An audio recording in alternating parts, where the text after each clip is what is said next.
დილომშვიდობისა დღეს 2 ივლისია და თქვენ უყურებთ გადაცემა დილის ტალღა. სტუდიაში 2 საათის განმავლობაში მე დემე ზოიძე და ანა ჟოჟაძე ვიმუშავებთ თქვენთვის დილომშვიდობისა ანა. დილომშვიდობისა დემე მივესალმები დილის ტალღის მაყურებელს, ყველას პოზიტიურ და ენერგიულ დღეს გისურვებთ. წინ მრავალფეროვანი და საინტერესო გადაცემა გველოდება, ასე რომ მოდი ვნახოთ გადაცემის მცირე ანონსი და მალე დავუბრუნდებით.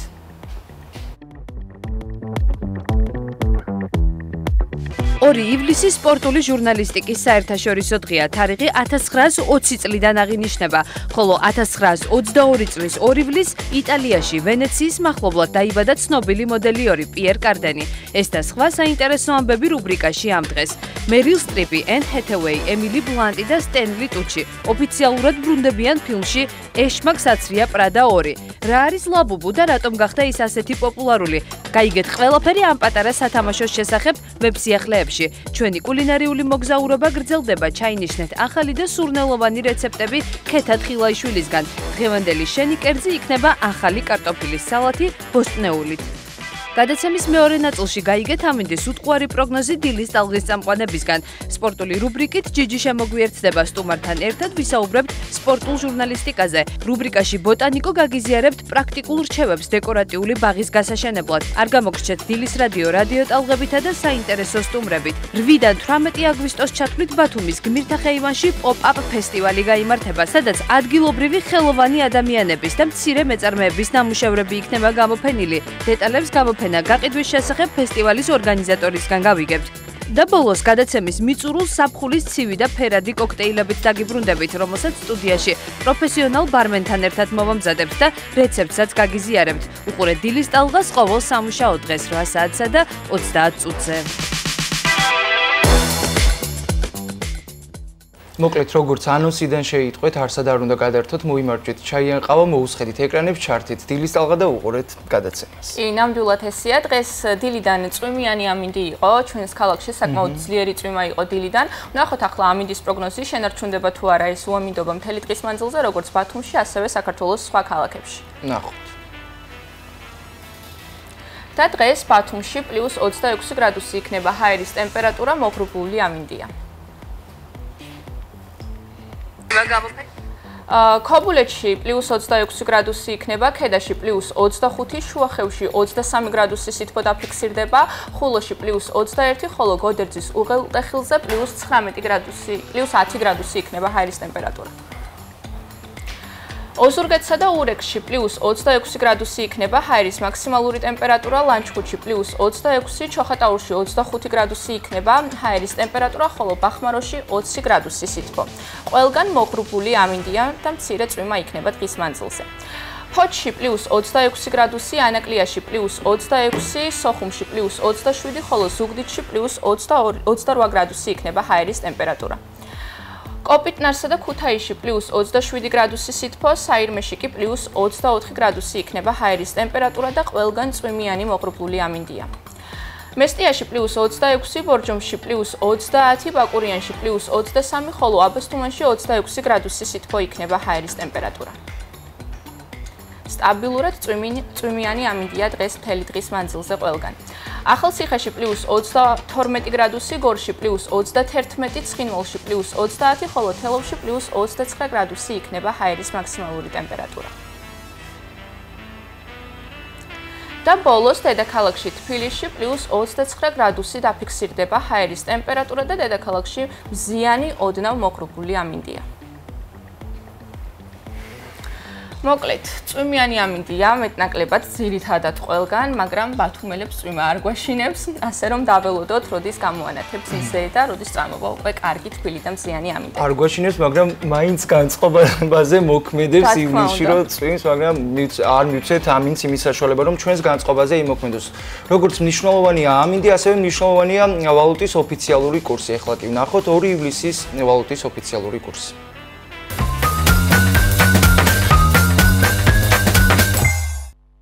2 ივლისის ვალუტის ოფიციალური კურსი ასეთია. დაიკლო დოლარის ფასმა. 1 ამერიკული დოლარი 2 ლარი და 72 თეთრია. 2 ივლისს 1 ევრო 3 ლარად და 19 თეთრად შეიძენთ. დღევანდელი მონაცემებით ბრიტანული გირვანქა სტერლინგი 3 ლარი და 72 თეთრი ეღირება. ხოლო თურქული ლირა 6 თეთრი. დაიკლო ბიტკოინის ფასმა. 1 ბიტკოინის ღირებულება 290,699 ლარს შეადგენს. დღევანდელი მონაცემებით 1 ეთერიუმს 6680 ლარად შეიძენთ. 1 BNB კი 1773 ლარი ეღირება.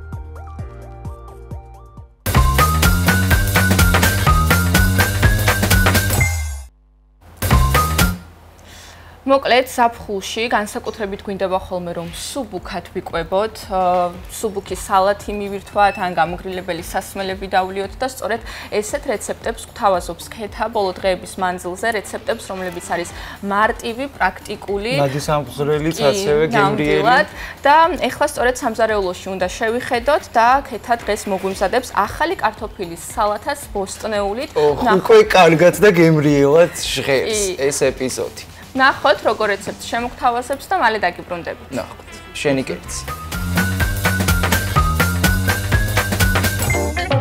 გამარჯობა, როგორ ხართ? მე ვარ ქეთა თხილაიშვილი. დღეს მეგიმზადებთ უგემრიელის ახალი კარტოფილის სალათს.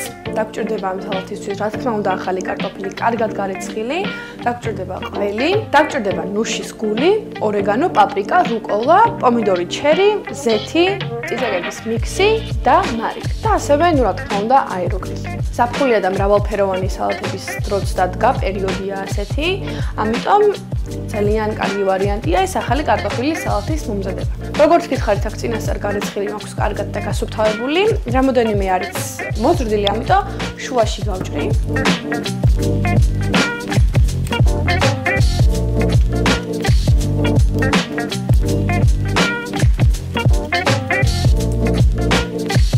თქვენ შეგიძლიათ უფრო დააგუცნოთ, თუ თქვენთვის ასე უფრო კომფორტული და ასე გირჩევნია.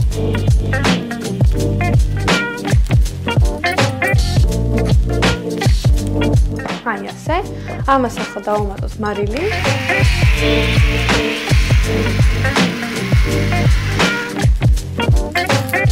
ციტაკების მიქსი.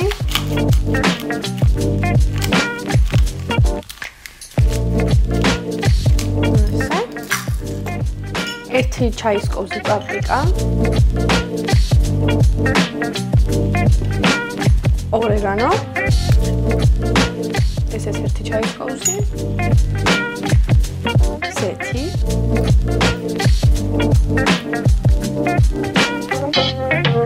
მეზეც ცოტა ვამატებ, იმიტომ რომ აეროგრილში ვამზადებთ. ახლა ამას კარგად ამომურევთ.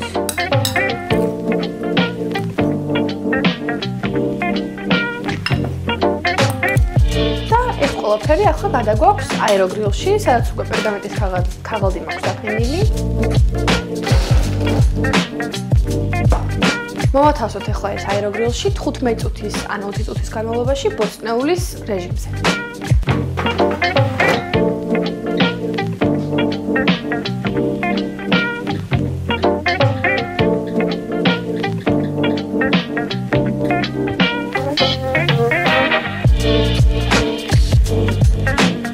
კარტოფილი შეიბრაცა, ესე ვთქვა, ჩვენი სალათის ბაზა, ძალიან კარგად არის შებრაწული. სუნელებიც ძალიან კარგად აქვს, მიმოფანტული კარტოფილს. ახლა უნდა დავჭრათ ჩერი პომიდორი. გადმოვიტანოთ რამოდენიმე დაფაზე და უბრალოდ შუაში გავჭრათ. და ჩავყაროთ კარტოფილი.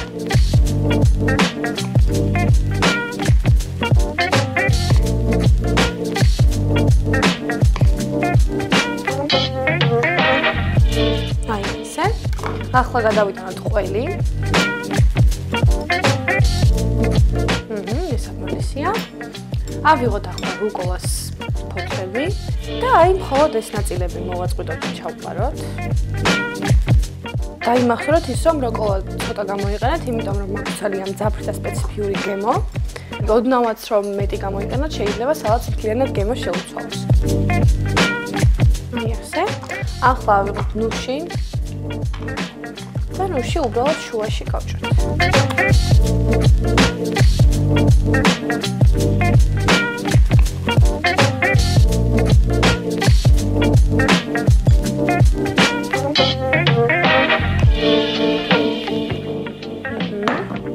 გადავამატოთ ახლა ზეითუნის ზეთი.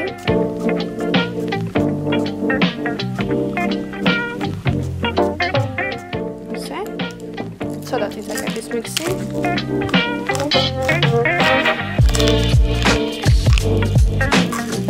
და ბოლოს, რა თქმა უნდა, მარილი.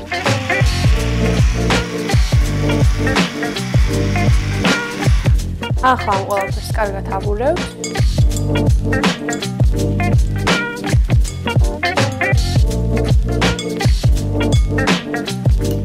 ნახეთ რა ლამაზი გამოგვივიდა. დავაგემოვნოთ ახლა ერთად.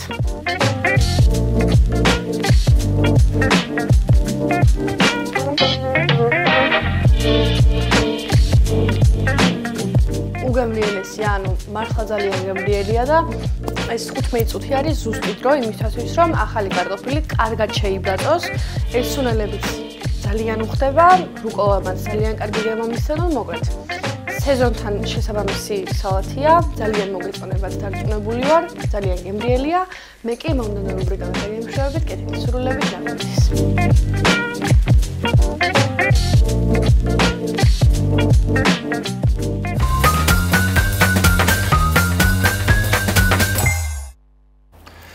მადლობა ქეთას გემრიელი კერძისთვის საფხულში ეს კერძი ნამდვილად იდეალური იქნება მე განსაკუთრებით მიყვარს ახალი კარტოფილი ესე ეძახი შენ მიყვარს კარტოფილთან ერთად რაჯობია საფხულში კი ნამდვილად მარტივი და არომატული კერძი ჩანდა ასე რომ ვინც ვერ მოასწარით ჩაგენიშნათ რეცეპტი აუცილებლად გამოგვიწერეთ სოციალურ ქსელებში რადგან მოგვიანებით უკვე სოციალურ ქსელში შეძლებთ ქეთას რეცეპტის ნახვას და შეგიძლიათ თამამად გააკეთოთ სახლში ეს უგემრიელესი კერძი კი Instagram-ი, Facebook-ი, TikTok-ი ქართული ასოებით საძიებო ველში ჩაწერეთ. დილის ტალღა იქ ამოვარდება ჩვენი ოფიციალური გვერდი, დაგვაფოლოვეთ, მოგწერეთ, ნახეთ გასული სიუჟეტები და ასევე თუ იცნოთ საინტერესო ადამიანებს, ან იცით საინტერესო ისტორიები, ესეც გაგვიზიარეთ.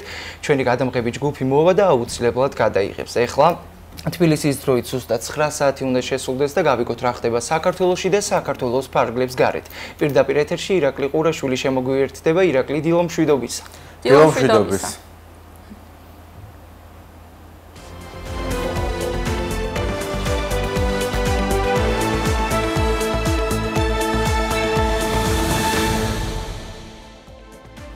კიდევ ერთხელ მოგესალმებით უყურებთ მთავარ 9 საათზე ახალ ამბებს ირაკლი ყურაშვილი გეყვებით. სოფელ ჩორჩანასთან საგუშაგოს განთავსების საკითხზე დროებითი კომისიის წევრებისთვის დამატებითი განმარტებების გაკეთება მოუწევს დღეს გიორგი გახარიას. ყოფილი პრემიერი კომისიის სხდომაში მონაწილეობას დისტანციურად მიიღებს. კომისიის წევრების შეკითხვებს დღესვე ხელმეორედ უპასუხებს კოდორის ხეობის მკვიდრი თორნიკე გერლიანიც. მოწვეული არიან ასევე სხვა მოწმეებით, საუბარი შეეხება 2004-2012 წლებში საქართველოს ოკუპირებულ ტერიტორიებზე შექმნილი ვითარებასა და აგვისტოს ომს. სხდომა საკანონმდებლო ორგანოში 10-ის ნახევარზე დაიწყება და 19 საათამდე უნდა გაგრძელდეს. გუშინ ბათუმში მეზღვაურთა საერთაშორისო დღესთან დაკავშირებით საზეიმო ღონისძიება გაიმართა, რომელსაც საქართველოს პრეზიდენტთან, პრემიერ-მინისტრთან და ეკონომიკისა და მდგრადი განვითარების მინისტრთან ერთად საერთაშორისო საზღვაო ორგანიზაციის გენერალური მდივანი არსენიო დომინგესი დაესწრო. ირაკლი კობახიძე მეზღვაურებს პროფესიული დღე მიულოცა და სიტყვითაც მიმართა ტრადიციულად გაიმართა დაჯილდოების ცერემონია, ასევე პირველ კურსელებმა ფიცი დადეს. ღონისძიების დასასრულს პროფესიული მოვალეობის შესრულების დროს დაღუპულთა პატივსაცემად ზღვაში გვირგვინი ჩაუშვეს.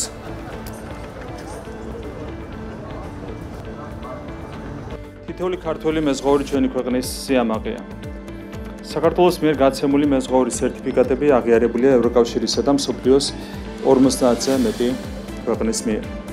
ეს არის ქართველი მეზღვაურების პროფესიონალიზმის, შრომის მოყვარეობისა და სანდოობის აღიარება საერთაშორისო დონეზე.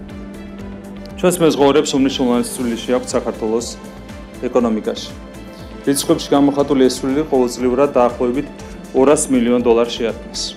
ამ წუთებში ათასობით ქართველი მეზღვაური საქართველოს სახელს ღირსეულად ატარებს მსოფლიოს სხვადასხვა კუთხეში. საზღვაო სექტორი სტრატეგიული მიმართულებას წარმოადგენს აჭარისთვის. მეზღვაურებს განსაკუთრებული როლი აქვს ზღვისპირა რეგიონის მდგრადი ეკონომიკური განვითარებისთვის. ქართველი მეზღვაურების უმრავლესობა სწორედ აჭარიდანაა და მათი წვლილი უმნიშვნელოვანესია ჩვენი რეგიონის სიძლიერისა და განვითარებისთვის. ჩვენ აქტიურად ვაგრძელებთ საზღვაო სექტორის მხარდაჭერას რეგიონში და პირველ რიგში ეს საზღვაო განათლების მხარდაჭერაში გამოიხატება.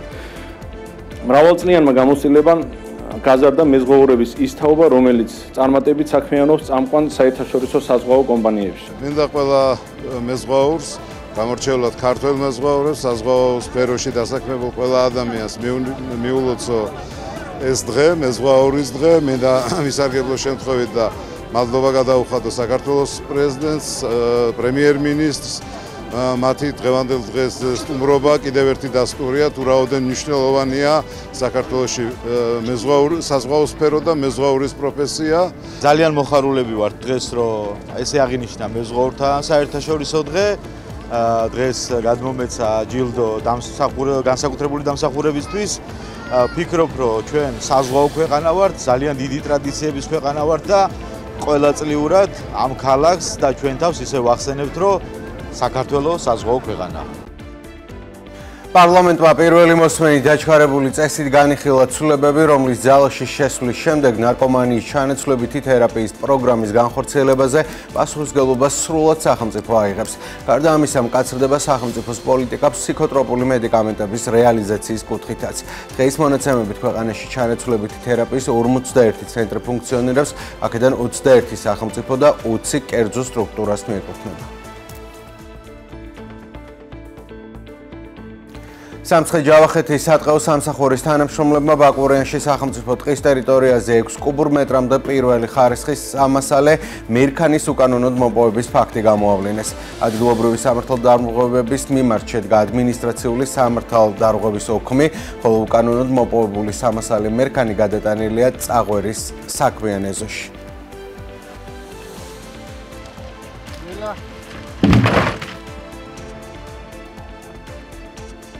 სამცხე-ჯავახეთის სატყეო სამსახურის თანამშრომლების მიერ ბაკურიანის სახელმწიფო ტყეში გამოვლენილი იქნა ხე-ტყის უკანონო ჭრის ფაქტი. კერძოდ, ადგილობრივი მოსახლის მიერ მოპოვებული იქნა 6 მეტრ-კუბი სამასალე მერქანი. აღნიშნულთან დაკავშირებით შედგა ადმინისტრაციული სამართალდამცავების ოქმი, ხოლო ხე-ტყე გადმოტანილია წაღვერის საქმიან ეზოში, საიდანაც მოხდება შემდგომ მისი რეალიზაცია. ეკატერინბურგში აზერბაიჯანული დიასპორის ლიდერი დააკავეს. ამის შესახებ ინფორმაციას რუსულენოვანი გამოცემა მედუზა ავრცელებს. კერძოდ, რუსეთის ქალაქ ეკატერინბურგში ურალის აზერბაიჯანული დიასპორის ლიდერი შახინ შიხლინსკი დააკავეს. მედიის ცნობით, მასთან ერთად მისი შვილიც დააკავეს, რომელიც მოგვიანებით გაათავისუფლეს. შიხლინსკის დაკავების პარალელურად რუსეთის ერთ-ერთ ქალაქში ძალოვნებმა აზერბაიჯანის კიდევ ერთი მკვიდრი ბიზნესმენი იუსუფ ხალილოვი დააკავეს, რომელიც რეგიონის უდიდესი ბაზრის თანამფლობელია. მისი დაკავების ფორმალური საფუძვლები ამ მომენტისთვის უცნობია.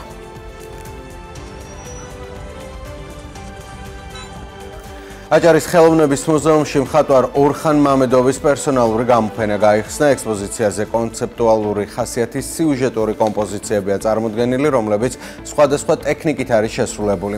ორხან მამედოვმა ზეთის საღებავებისა და ნაჭრის სინთეზით თავისი უნიკალური სტილი შექმნა.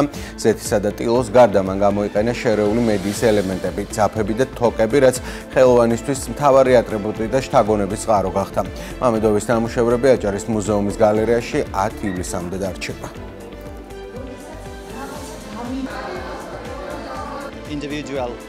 სინამდვილეში ჩემი პირველი პერსონალური გამოფენის გამართვას ფლორენციაში ვგეგმავდი, რა დროსაც მოულოდნელად მოწვევა აჭარის მუზეუმიდან მომევიდა. მე სიამოვნებით დავთანხმდი და გამოფენა თქვენთან აჭარაში შედგა. ძალიან ბედნიერი ვარ და იმედი მაქვს ჩემი ნამუშევრები თქვენს ყურადღებას დავიმსახურებ. დიდი მადლობა აჭარის მუზეუმს ამ ყველაფრის ორგანიზებისთვის. ბათუმი ეს ხალხო ტურისტული ქალაქი და შესაბამისად მუზეუმები, რომელიც ამ ქალაქში მდებარეობს, ამ მუზეუმებისთვის ძალიან მნიშვნელოვანია საერთაშორისო პროექტები. დღეს ზუსტად ასეთი ტიპის პროექტი გვაქვს. ეს გახლავთ აზერბაიჯანელი მხატვრის ორხან მამედოვის პერსონალური გამოფენა. წარმოდგენილია ძალიან საინტერესო ტექნიკით შესრულებული ნამუშევრები, რომლითაც რამდენად ისიამოვნებენ სტუმრები, რომლებიც აქ მოვლენ.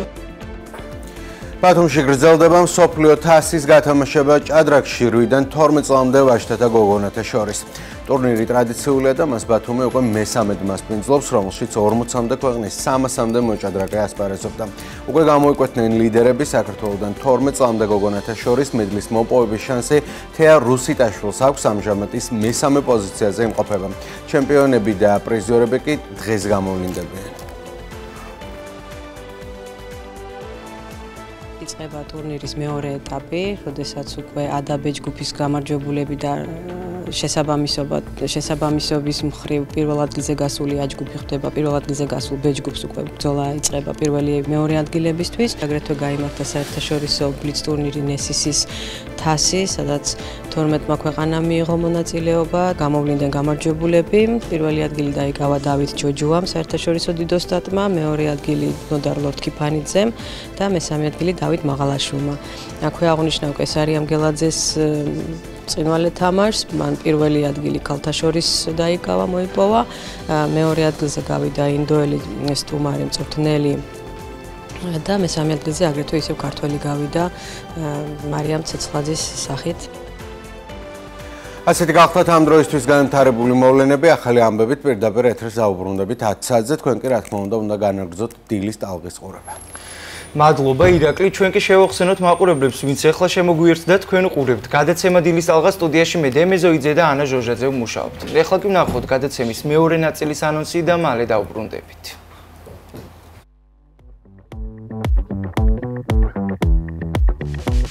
გადაცემის მეორე ნაწილში გაიგეთ ამინდის უტყუარი პროგნოზი დილის ტალღის წამყვანებისგან.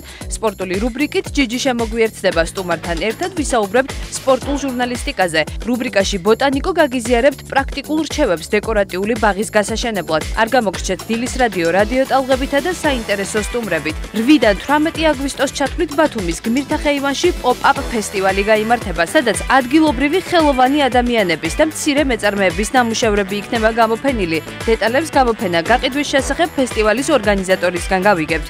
და ბოლოს გადაცემის მიწურულ საფხულის ცივი და ფერადი კოქტეილებით დაგიბრუნდებით, რომელსაც სტუდიაში პროფესიონალ ბარმენთან ერთად მოვამზადებთ და რეცეპტსაც გაგიზიარებთ. უყურეთ დილის ტალღას ყოველ სამუშაო დღეს 8 საათსა და 30 წუთზე. ესეც ასე, როგორც ანონსიდან შეიტყვეთ, წინ საინტერესო და დატვირთული გადაცემა გელოდებათ, ასე რომ აუცილებლად უნდა დარჩეთ ჩვენთან ერთად 11:09-მდე. ახლა კი მოდი თვალი გადავავლოთ ამინდის პროგნოზს, როგორც უკვე ვთქვით, დილიდან წვიმიანი ამინდია ჩვენს ქალაქში, ასე რომ ვნახოთ შენარჩუნდება თუ არა იგივე ტემპერატურული ფონი დღის მანძილზე. ბათუმში +26 გრადუსია ნავარაუდები, დრო გამოშვებით მოიღრუბლება და იწვიმებს. 2 ივლისს ქობულეთში +26 გრადუსია, დღის ტემპერატურა ქედაში +25 გრადუსამდე გათბება ჰაერი, შუახევში +23 გრადუსია ნავარაუდები, ხულოში დღის ტემპერატურა +21 გრადუსია და გოდერძის უღელტეხილზე +10.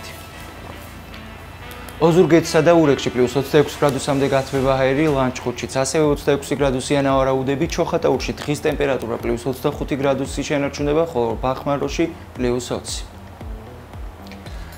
ფოთსა და ანაკლიაში +26 გრადუსამდე გათბება ჰაერი, სოხუმში დღის ტემპერატურა +27 გრადუსია ნავარაუდები.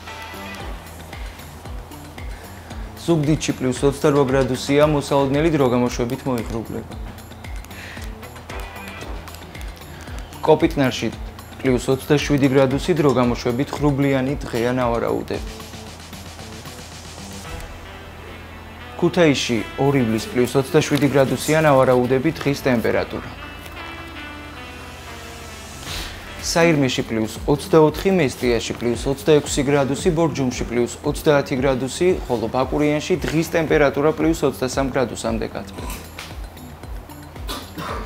აბასთუმანში +26, ახალციხეში +32, გორში დღის ტემპერატურა +31 გრადუსია ნავარაუდები, ხოლო 2 ივლისს ცხინვალში +30 გრადუსია დღის ტემპერატურა. რაც შეეხება თბილისში, დედაქალაქში +29 გრადუსამდე გათბება ჰაერი, დრო გამოშვებით მოიღრუბლება. და თელავში 2 ივლისს +29 გრადუსი შენარჩუნდება დღის ტემპერატურა. ესე იგი მეტწილად წვიმიანი ამინდია აბსოლუტურად ყველგან და ღრუბლიანი წვიმიანი კი. იმეც ვიტოვებთ, რომ მალე გამოიდარებს და დაგვიბრუნდება ისევ მზიანი და თბილი ამინდები. ჩვენ კი უნდა გავაგრძელოთ გადაცემა. დღეს 2 ივლისია, რაც იმას ნიშნავს, რომ სპორტული ჟურნალისტიკის დღეა და სწორედ ამ თემით უნდა შემოგვიერთდეთ ახლა ჯიჯი. ჯიჯი დილომშვიდობისა. დილომშვიდობისა ჯიჯი. გილოცავ დღევანდელ დღეს. მადლობა მოლოცვისთვის, მადლობა. კი დღეს სპორტული ჟურნალისტიკის დღეა. და ყველა სპორტის ჟურნალისტს ულოცავ ამ დღეს, მოკლედ დილის ტალღაში სპორტის დრო. გისმენთ.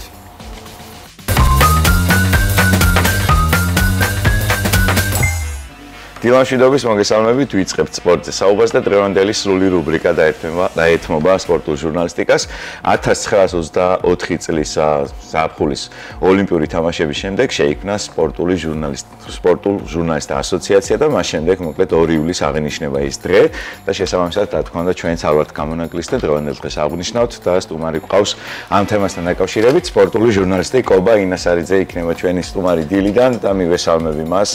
მადლობა პირველ რიგში იმისთვის რომ დავთანხმდით და დილიდან ჩვენთან ერთად ხართ და გილოცავთ დღევანდელ დღეს სპორტული ჟურნალისტიკის დღეს და დავიწყოთ მოკლედ საუბარი საინტერესო დღეა დღეს სპორტის ჟურნალისტებისთვის წელიწადში ერთხელ აღნიშნავთ ხოლმე ამ დღეს და თქვენ როგორ აღნიშნავთ ხოლმე ამ დღეს სპორტული ჟურნალისტიკის დღეს და ზოგადად რა მნიშვნელობა აქვს სპორტის ჟურნალისტისთვის ამ დღეს გამარჯობა ჯიჯი გილოცავ ასევე ჩვენს დღეს მადლობა სპორტული ჟურნალისტიკის დღეს ულოცავ ყველა სპორტულ ჟურნალისტს მივესალმები ჩვენს ტელემაყურებას ავით ნამდვილად გამორჩეული დღეა და სადღაც სასწაულად გვაქვს საქმე საქართველოს სპორტული ჟურნალისტები ჩვენი ასოციაციის ხელშეწყობით რა თქმა უნდა წელს არ ვაგდებთ ასე ვთქვათ და არც 2025 იქნება ჩვენთვის გამონაკლისი უკვე რამდენიმე დღეა ასე ვთქვათ კვირეული მიმდინარეობს საქართველოს სპორტული ჟურნალისტიკის ასე ვთქვათ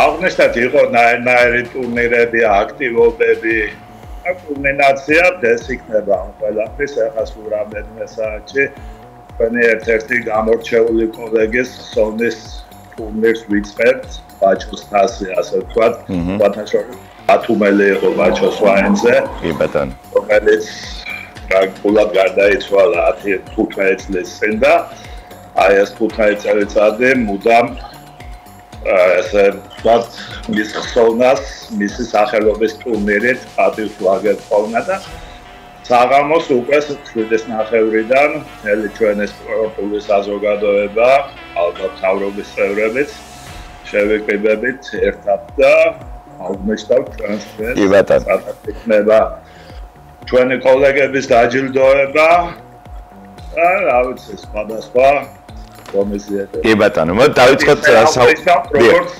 ვეკადრება კი ბატონო დავიწყოთ ზოგადად თქვენს შესახებ საუბარი თქვენი პირველი ნაბიჯები რა იყო და რატომ გადაწყვიტეთ რომ სპორტული ჟურნალისტიკა გამხდარიყავით სპორტის სიყვარული იყო უბრალოდ რაღაცა პროფესიას ირჩევდით და ის გადაწყვიტეთ თუ აი თქვენი პირველი ნაბიჯები სპორტის ჟურნალისტიკაში საინტერესოა რომ ძალიან დიდი ხანია ხართ ამ სფეროში და ძალიან ბევრი წლები გამოგიულიათ სპორტთან ერთად მადლობთ რა ვიცი ჩემი პირველი ნაბიჯები პრინციპში 30-32 წლის წინ დაიწყო ამ სფეროში.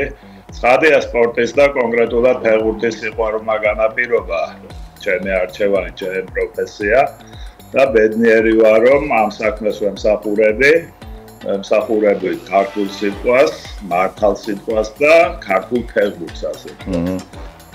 რა ვიცი ძალიან მიხარია ცოტა მეუხერხულება კიდეც ჩემს თავზე საუბარი 30 წლის 32 წლის სტაჟი მაქვს როგორც მოგახსენეთ ბათუმაც თავისი როლი ითამაშა ჩემს კარიერაში ჩემს ძვირფას ბათუმელი კოლეგების გახსენებაც მინდა მათი სახელის უკავყოფა მინდა ვთქვა და შემდეგ იყო თბილისი გაზეთი შანსი ასე ვთქვათ და შანსიდან მერე უკვე ალბათ ჩვენი მაყურებლისთვის ცნობილია გაზეთი სარბიელი სპორტული გაზეთი სადაც დაახლოებით 20 წელი ვიმუშავე და შემდეგ სხვადასხვა გაზეთები ასე ვთქვათ წერალი ჟურნალისტი გახლავართ ხო მაგრამ ბოლო პერიოდში აქტიურად ხედავთ YouTube-ზე მაგრამ მაინც უნდა მეკითხა მაინც ბეჭდური ჟურნალისტიკა თუ მედია ჟურნალისტიკა თქვენთვის ანუ სატელევიზიო მხარე უფრო ახლოს გახდა ამ ბოლო დროს იმიტომ რომ ხშირად ჩანხართ განსაკუთრებით YouTube-ზე სპორტული პოდკასტის ფარგლებში მაგრამ ყველა როგორც სარბიელის გუნდის წევრს ესე გიცნობთ თქვენთვის რომელი უფრო მნიშვნელოვანია ბეჭდური მედია თუ სატელევიზიო ჩვენს პოდკასტსაც ასე ქვია სარბიელის პოდკასტი და როგორ არის აი ცხოვრებას თანამედროვეობას ვეცადეთ რომ აგვეწყო ფეხი მოგეხსენებათ ბეჭდური მედია იმდენად პოპულარული ამ ბოლო პერიოდში აღარ არის ყველაფერმა ონლაინ სივრცეში გადაინაცვლა და ჩვენ სადეთ ბედი ასე ვთქვათ ონლაინ სივრცეში გავაკეთეთ სარბიელის პოდკასტი და ვცდილობთ აყურებლებს საინტერესო და იმზიდველი იყო ჩვენი გადაცემა და რამდენად კარგად გამოგდის, რამდენად კარგად გამოგდით მე პირადად და არა მარტო მე უამრავი გულშემატკივარი მაყურებელი უყურებს თქვენს პოდკასტს და ძალიან დიდ სიამოვნებას იღებს მიიღეთ ჩემი კომპლიმენტები და არა მარტო ჩემი ძალიან ხშირად ჩვენია სხვადასხვა კარგი შეფასებები თქვენს პოდკასტზე. დიდი მადლობა. ნუ რა ვიცი ვცდილობ რომ ესეთი ჩვენი ნიშა დავიმკვიდროთ სპორტულ ონლაინ მედიაში ასე ვთქვათ და რა ვიცი ჩვენ მე მგონი გამოცდილება არც მე არც ჩემს კოლეგას არ დაგვეცუნება საკმაოდ სტაჟი გვაქვს და ძველი ამბების გახსენებით ვცდილობთ რომ ახალ თაობას შევახსენოთ ქართული სპორტის და კონკრეტულად ქართული ფეხბურთის ძველი დიდება.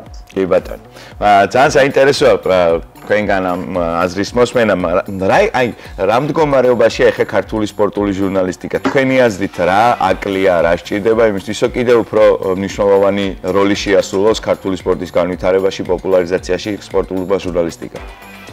ხო, რა ვიცი, აიწერან როგორც აღნიშნე, ბეჭდური მედია ცოტა ჩანაცვლა, ასე ვთქვათ, თითქმის სრულად ონლაინ მედიით, ხო, სატელევიზიო იქნება თუ ესეთ ონლაინ გულისხმობ. ასე არა მარტო საქართველოს არაა გამონაკლისი, დიდ ქვეყნებშიც კი ეს პრობლემაა, გაზეთი თითქმის აღარავის აღარ აინტერესებს, ყველა ელექტრონულად იგებს ინფორმაციას. მაგრამ ამის საპირწონედ შეგვიძლია ვთქვათ, მაგალითად იტალიის მაგალითი, სადაც სპორტული ბეჭდური მედია ძალიან პოპულარულია და ყველა სპორტის გულშემატკივარი დილის გათენებას ელოდება, რომ რაღაცა სპორტულ ბეჭდურ მედიაში გაიგოს ინფორმაცია. მე პირადად ვქონდა გამოცდილება ნეაპოლში ვნახე უამრავი სპორტული გაზეთი, რომელიც ყოველ დილით გაზეთების ბუდკაში იყიდებოდა, შეგვიძლიათ ესე ვთქვა. ანუ იქ აქტუალობა ფაქტურად შეგვიძლია ვთქვათ, რომ არ დაუკარგავს. კი არის ეგეთი, აი ინგლისი შეგვიძლია ავიღოთ იტალია და 1-2 დიდი ევროპული ქვეყანა, სადაც ჯერ კიდევ აქვს ხიბლი ბეჭდურ მედიას. მაგრამ ძირითადად მაინც დამეთანხმებით ალბათ, რომ ონლაინ სივრცეშია ყველაფერი გადასული. მე მახსოვს ისეთი დრო იყო სარბიელი დილის 9-ს, აი ამ დროს 9 საათზე უკვე დახლებზე აღარ იყოს. არა მარტო სარბიელი, სხვა სპორტული გაზეთები, აი ჩვენი მამების თაობის დროს ლელო იყო, ხო, ესეთი ყველა სპორტული გაზეთი და დახლებზე ფაქტიურად 9 საათზე, 8 საათზე ცხარიელდებოდა ამ სპორტული ინტერესის, სპორტის ინტერესი მქონე ხალხისგან, ხალხი აცარიელებდა ამ დახლებს და ავიც ახლა ნელ-ნელა ამის შემდეგ სადღაც 10 წლის წინ უკვე შეიმჩნეოდა ნაკლები ინტერესი ზოგადად სპორტის მიმართ. ეს ალბათ განპირობება, ალბათ კი არა, ესე იყო განპირობებული იყო ჩვენი სპორტსმენების არც თუ სახარბიელო შედეგები. თუმცა ახლა დამეთანხმებით ვიხარია და კარგია რომ ქართველი სპორტსმენები დიდ წარმატებებს აღწევენ ბოლო პერიოდში. კი, უნდა მეკითხა ამის შესახებ, კი, ბოლო პერიოდში განსაკუთრებული მხოლოდ ფეხბურთი რა აღეს, აგერ ძიუდოისტები გვახარებენ და თითქმის ყველა სპორტის სახეობა და განსაკუთრებით მინდა აღნიშნო სპორტის სათამაშო სახეობების წარმატება. აგერ აქზე ხო ლაპარაკი ზედმეტია საერთოდ კალათბურთელები, ხელბურთელები გვახარებენ უკვე სისტემატურად და კონტინენტის ჩემპიონატზე ასპარეზობენ ხოლმე და რა თქმა უნდა ეს პირდაპირ პროპორციულია სპორტული პრესის პოპულარობასთან. რაც უფრო მეტი წარმატება ხალხს, რა თქმა უნდა, წარმატებაზე კითხვა თუ მოსმენა აინტერესებს. წარმატებული ამბების უბრალოდ არ უმატებლობს. კი, ძალიან იყო ისეთ შემთხვევა, როცა საქართველოს ნაკრები ფეხბურთში აგებდა თამაშს, გაზეთი ტირაჟი ფაქტიურად ვარდებოდა, იყო ესეთი პერიოდიც, იმიტომ რომ არავის არ სურდა მაგალითად ალბანეთთან წაგებული მატჩის რეცენზიის საკითხვა, ხო, გაზეთში.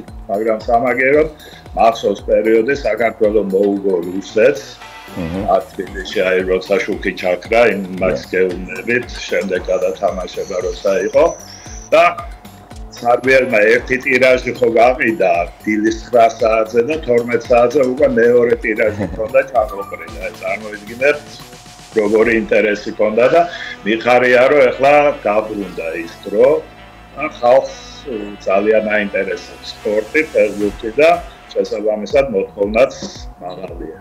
კი ბატონო, თქვენ ახსენეთ ქართული სპორტის წარმატების შესახებ ბოლო პერიოდში, ხო, შეიძლება ვთქვათ, რომ 2024 წელი იყო ქართული სპორტის რაღაცა განსაკუთრებული აღზევების პერიოდი და საბედნიეროდ რაღაცა კუთხით ეხაც გრძელდება. როგორ შეაფასებდით ამ ბოლო პერიოდში ქართული სპორტის წარმატებას და კიდე რას ელოდებით 2025 წლისთვის? ეხლა რაგბის მსოფლიო ჩემპიონატი გველოდება, კალათბურთის ევროპის ჩემპიონატი და ასე შემდეგ და ასევე მე შემდეგ ქართულ ფეხბურთზეც უნდა გითხოთ აუცილებლად შიდა ჩემპიონატზე, იმიტომ რომ კრიტიკის ქარცეცხლია შეგვიძლია ვთქვათ ბოლო პერიოდში ქართული ფეხბურთი, გუშინ განსაკუთრებით სუპერთასის მესამე ადგილის თამაშის 11-იანების სერია ეხა დილით ვკითხულობდი სპორტულ გამოცემებს და განსაკუთრებული კრიტიკა დაიმსახურა ბოლო დღეებია დარჩენილი ევროტურნირების წინ და კატასტროფული პენალტების სერია იყო. მოკლედ გითხარით ჯერ წარმატების შესახებ და მე ცოტა კრიტიკაც მივაყოლოთ. წარმატებაზე რა გითხრათ, აგერ ბოლო ყველაზე დიდი შედეგი ჩვენმა სასიკადულო ძიუდოისტებმა მოიტანეს, რომ მსოფლიო ჩემპიონები გახდნენ.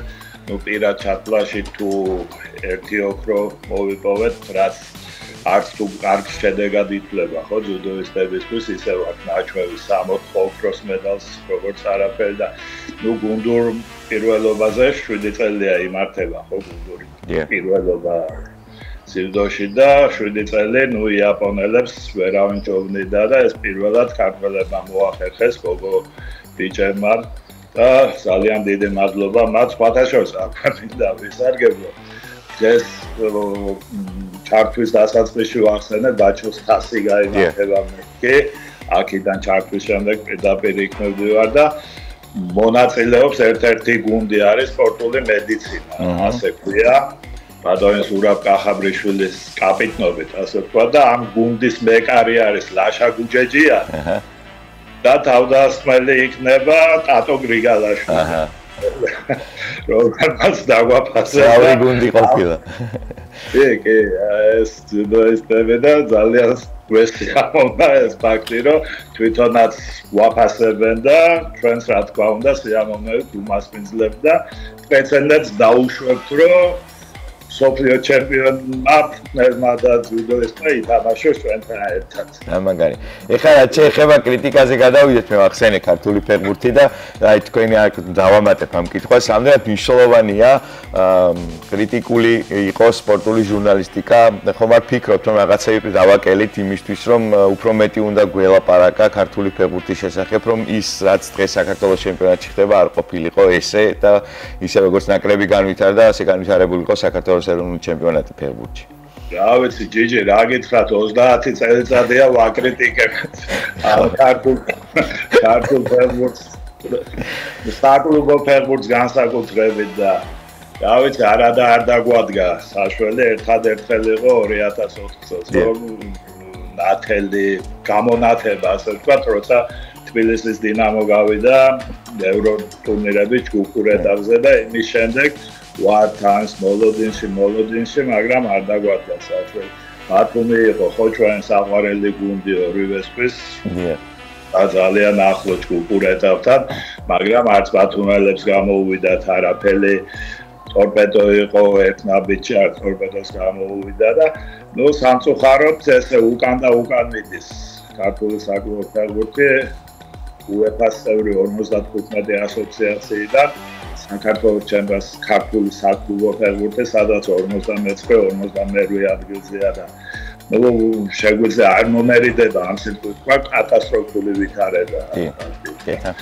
და აი თუნდაც ეს გუშინდელი სუპერთასის მესამე ადგილისთვის მატჩი რა დღეს და რა ვიცი, აგერ მე ხარ იბერია არის ცოტა ისე არ გიგაგებით გაბრექილი, ასე ვთქვათ, რომ მიდიან ძალიან იმედიანად არიან რომ ევროტურნირებზე ამ ნავს გაარღვევენ და იქნებ ჯგუფურ ეტაპზე მოხვდნენ. ხო, მაგრამ გუშინდელი თამაშის შემდეგ ცოტა შემეშინდა სიმართლე გითხრათ ორივე გუნდის ევროტურნირზე. ხო, მაგრამ ხელს ვესაუბრე მე ლევან კორღალიძეს და ნუ ამ სუპერთას ისე ძალიან დიდ მნიშვნელობას არ ანიჭებდნენ. თავარია ეს მალმიოსთან შეხვედრები, რომელიც ახლა სულ მალე ორ კვირაში დაიწყება და მოკლედ თვითონაც იმედიანად იყო და იცოდა რომ ეს მოსამზადებელი ეტაპის მატჩები ასე მოსამზადებელი ეტაპად გამიხილავს ამ შეხვედრებს და რამდენიმე წამყვან ფეხბურთელს დასვენების საშუალება მისცა ასე ვთქვა და ავიცი ამ იბერიასაც ისეთი მეტოქე შეხვდა შვედური მალმეოს სახით რომ ცოტა რთული იქნება მათი დამარცხება მაგრამ ჩვენ მაინც იმედი გვქონდეს როგორც ტურნირებზე მოასპარეზეს სხვა ქართული გუნდები, აგერს აერი იქნება, რომელიც აი მეორე ადგილოსამა მოიპოვა საქართველოს თასი და აგერ დღეს სუპერფინალით შეიძლება სუპერთასით შეიძლება მოიპოვოს. განგუშა მატკივრობს სხვა შორის პაერს მინდა რომ რაღაცა მეორე ლიგის გუნდმა მოიგოს სუპერთასი, კარგი იქნება, ეს კარგი პრეცედენტი. აგერ აქეთ ტორპედო იქნება, იქეთ დილა იქნება და რა ვიცი იქნება ამ სხვა სპორტსმენების წარმატებასთან ერთად იქნებ ქართული საკლუბო ფეხბურთის წარმატების წელიც იყოს 2025. ყოველ შემთხვევაში ძალიან იმედიანად ვარ და გული მსწრება რომ წელს ბათუმის გარეშე ჩაივლის ევროტურნირები, მაგრამ ისეთი მთელი ყავთ და ისეთი ფეხბურთელები ყავთ ბათუმის დინამოში რომ დარწმუნებული ვარ იმედიანად ვართ. ლეუსან გაიცა და აუცილებლად მოვა და დადგება ის ბედნიერი დღეც, როცა ბათუმი კვლავ იასპარეზობს ევროტურნირებზე. რა ვიცი, ბათაშოვიც ძალიან კარგად მახსოვს ბათუმის დინამოს მაგარი მატჩები სელტიკთან, PSV Eindhoven. ისტორია დიდი აქვს, კი. კი, და დიდი ფეხბურთელები ყავდა ბათუმს, მაგრამ იმედია კიდევ დადგება ეს. აუცილებლად. მადლობა მოკლედ დილიდან რომ ჩვენთან ერთად იყავით. კიდევ ერთხელ გილოცავთ სპორტული ჟურნალისტიკის დღეს. წარმატება მინდა გისურვოთ და კიდევ ერთხელ გიდასტურებთ უდიდეს პატივისცემას თქვენ და თქვენს კოლეგებს ყველას და მოკლედ წარმატებები. კობა ინასარიძე იყო ჩვენი სტუმარი. საუბრობდით ქართული ჟურნალისტიკის შესახებ, საუბრობდით სპორტული ჟურნალისტიკის შესახებ და აქვე შეიძლება არ უნდა გამომრჩეს და არც გამომრჩება. დღეს ჩემთვის განსაკუთრებულად პატივსაცემი ადამიანი გოგი მურვანიძე რომ არ გავიხსენოთ არ შეიძლება და მას მინდა განსაკუთრებით მიულოცო ეს დღე და მის ოჯახს მინდა მიულოცო სპორტული ჟურნალისტიკის დღეს. გოგი მურვანიძე ჩემთვის პირადად ასოცირდება ამ პროფესიასთან. სპორტული ჟურნალისტიკა მოკლედ ამ სპორტის ამ პროფესიას 50 წელზე მეტი ემსახურა ბატონი გოგი და რა თქმა უნდა დღევანდელი დღე მისი სახელის ხსენების შესახებ გარეშე არ ჩაივლიდა და მოკლედ კიდევ ერთხელ მადლობა მას იმ ისტორიისთვის რაც შექმნა აჭარის ტელევიზიისთვის, აჭარის სპორტისთვის და ზოგადად ქართული სპორტისთვის და ქართული სპორტული ჟურნალისტიკისთვის, ასე რომ გოგი მურვანიძე ყოველთვის იქნება ჩვენს გულებში, ყოველთვის სანამ ტელევიზია იარსებებს და სანამ სპორტული ჟურნალისტიკა იარსებებს. მოკლედ ესეთი იყო დღევანდელი დღე. მე ხვალ ზუსტად 10-ის 15 წუთამდე გემშვიდობები. ეხლა კი ორ არაჩვეულებრივ ახალგაზრდას უნდა დავუთმო ეთერი და თქვენთან ერთად მეც გავაგზავნო გადაცემის ცქერა. ანა დემე მადლობა ჯიჯი, ხვალამდე გემშვიდობებით. ჩვენ კი უნდა გავაგზავნოთ საინტერესო გამოკითხვით გადაცემა. ბათუმის ქუჩებში გადაადგილება ხანდახან ნამდვილი გამოწვევა და დამეთანხმები ანა. განსაკუთრებით ზაფხულის სეზონზე, როცა ქალაქი დამსვენებლებით ივსება, ზოგისთვის ავტომობილი გადაადგილების ყველაზე კომფორტული საშუალებაა, ზოგი კი ველოსიპედს, ელექტროსკუტერს, მუნიციპალურ ტრანსპორტს ან სულაც ფეხით სეირნობას ანიჭებს უპირატესობას. კი, მოდი ვნახოთ ჩვენმა კოლეგა ჟურნალისტმა ნიკოლოზ კილაძემ ჩაატარა გამოკითხვა და გავიგოთ ნდით გადაადგილდებიან ბათუმელები და რატომ. ვნახოთ ქუჩის გამოკითხვა და მალე დაგიბრუნდებით.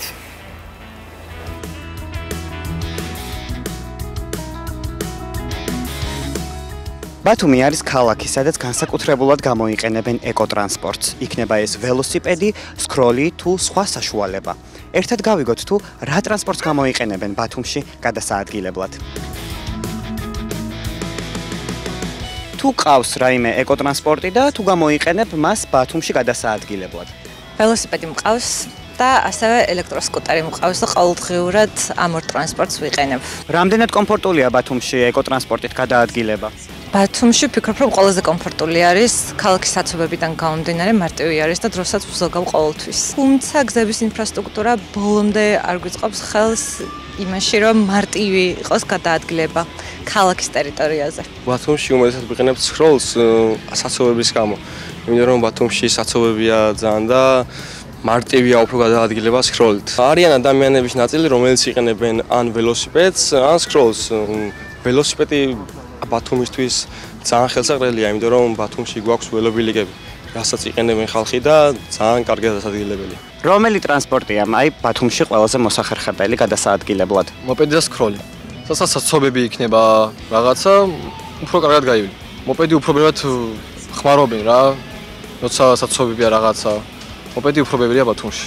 თბილისთან შედარებით ვფიქრობ, რომ ნაკლებად იყენებენ, იმიტომ რომ მე თბილისიდან ვარ და იქ ბევრად უფრო აქტიურად იყენებენ. ველოსიპედი ნაკლებად იქ აქ უფრო მეტად არის, მაგრამ კონკრეტულად სკროლი თბილისში უფრო არის ვიდრე აქ. მე პირადად ხშირად ვიყენებ ველოსიპედს, რავი პირადად ძალიან მომწონს და მირჩევნია ზოგადად. საცობში ახლა ბევრი მანქანაა და უფრო წვრილმა ადგილებში ვძრები ველოსიპედით და მიადვილდება. კარგია, ზოგადად სკროლიც სწრაფია, კომპაქტურია და ადვილი გამოსაყენებელია და ყველას ურჩევთ ზოგადად. გადასულია ხალხი ელექტროსკუტერებზე, სკროლებზე. ელექტრომოწყობილობებს უფრო იყენებენ, ანუ. გაზარმაც ალბათ ხალხი თუ რა არის, არ ვიცი. კომფორტულია თქვენი აზრით ველოსიპედების და საერთოდ ეკოტრანსპორტის გამოყენება? ჩემი აზრით, სპორტისთვის კარგია, სპორტული ჯანსაღი ცხოვრებისთვის და საკატაოთაც კარგია და ჯანსაღი ცხოვრებისთვის. მადლობა ნიკოლას, ნამდვილად ბათუმის ქუჩებში, როდესაც დამსვენებლებით ივსება უკვე ქალაქი, პრაქტიკულ ტრანსპორტს უნდა მივანიჭოთ უპირატესობა და ახლა ბოლო დროს მაგალითად სკროლი ყველაზე კომფორტულია და მე ხშირად ვიყენებ, ეხლა კი უნდა გადავინაცვლოთ რადიო ტალღებზე და პირდაპირ ეთერში ილო შავშვილი და თეონა ზედანია შემოგვიერთდება.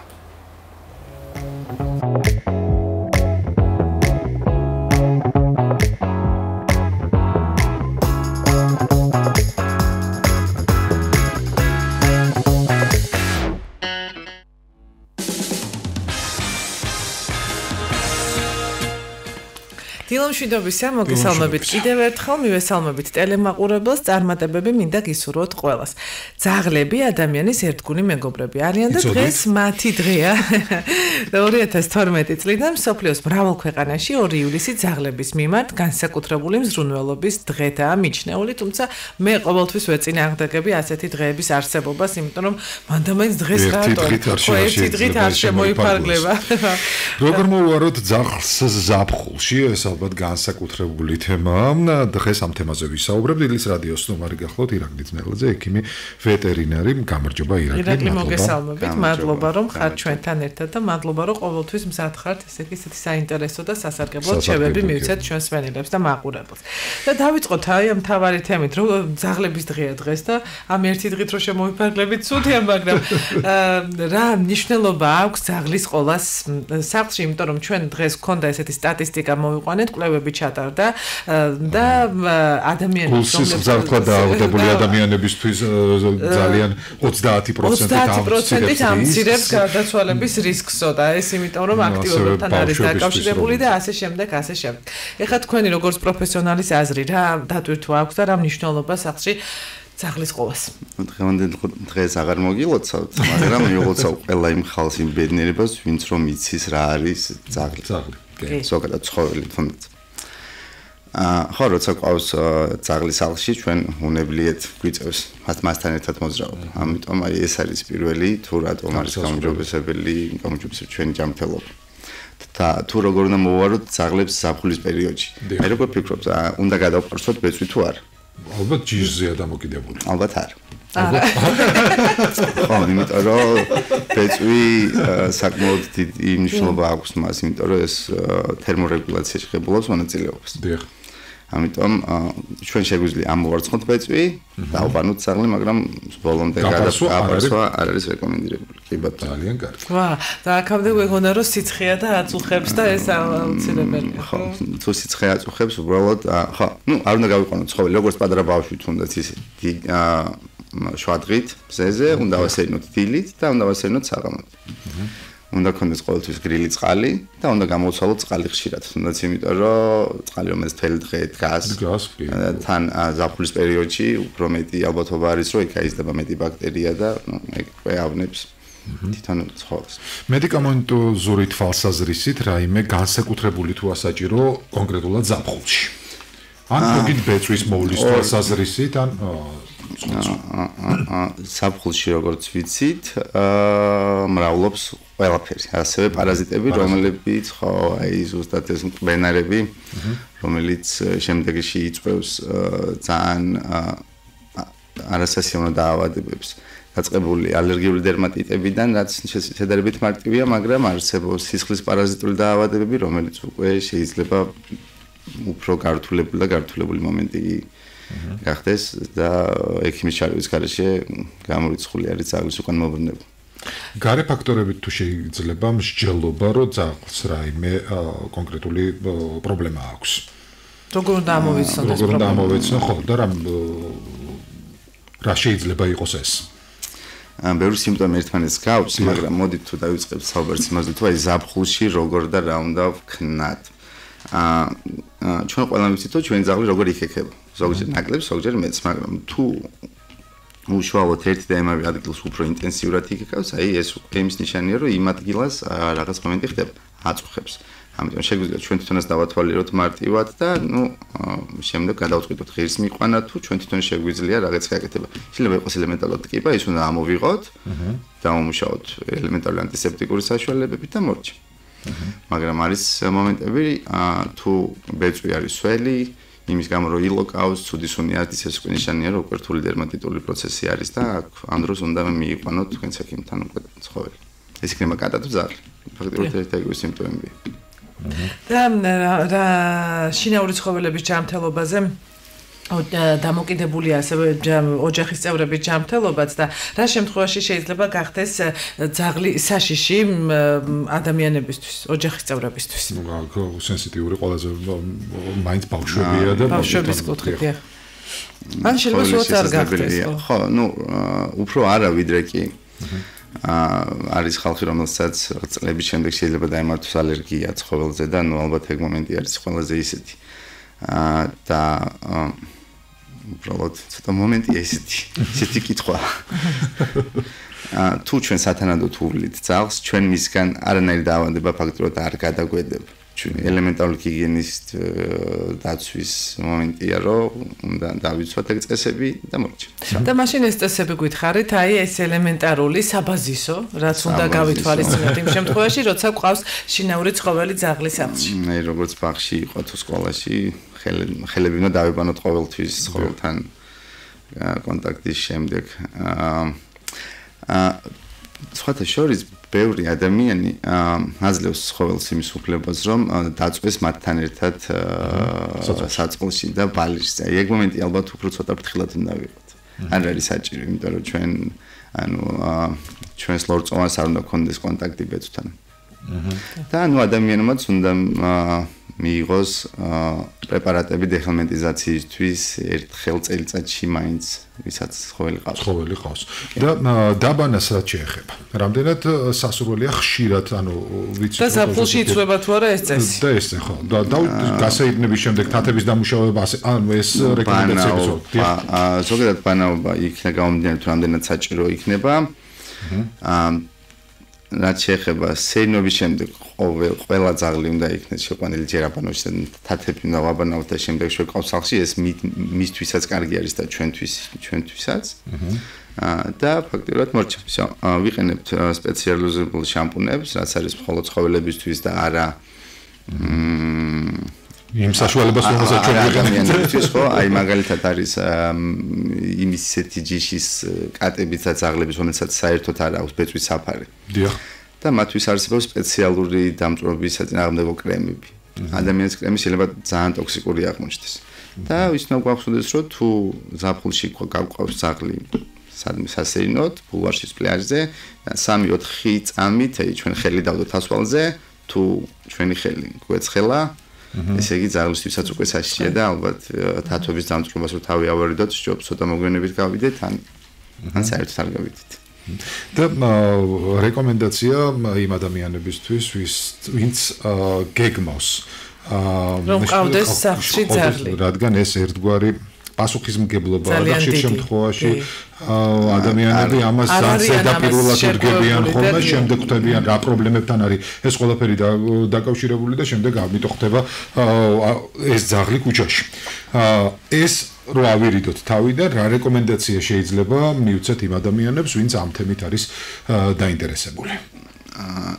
ყველა კონკრეტულ ჯიშთან დაკავშირებით. კარგად დაფიქრდეს ყველა, თუ როგორი ცხოვრების წესი ცხოვრობს, თვითონ აქტიური არის თუ არა, ამიტომ შესაბამისად უნდა იფიქროს, რამდენად აქტიური ძაღლი სჭირდება, რამდენად დიდი ჯიშის ძაღლი სჭირდება, ეგ იქნება მონადირე ძაღლი თუ ჩვეულებრივი პატარა ფინია ძაღლი.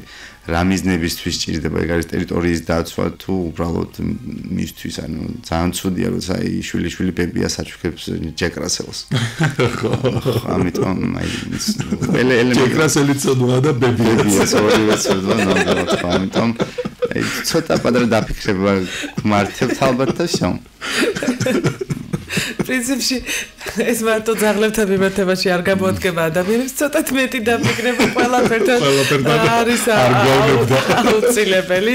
მადლობა თქვენ რომ იყავით ჩვენთან ერთად საინტერესო და სასარგებლო რჩევებისთვის. ცოტათი უფრო მეტად დავფიქრდით, როცა გადავწყვიტავთ რომ გვინდა სახლში შინაური ცხოველის ყოლა. დღეს ამ თემაზე ვსაუბრობდით, ერთგვარი გამოხმაურება იყო მსოფლიო დღესთან დაკავშირებით. დღეს არის ძაღლების დღე. ყველას წარმატებულ დღეს გისურვებთ. დილის რადიოს სტუმარი გახდათ ირაკლი ძნელაძე, ექიმი ვეტერინარი. მადლობა ირაკლი, რომ იყავით. მადლობა თქვენს.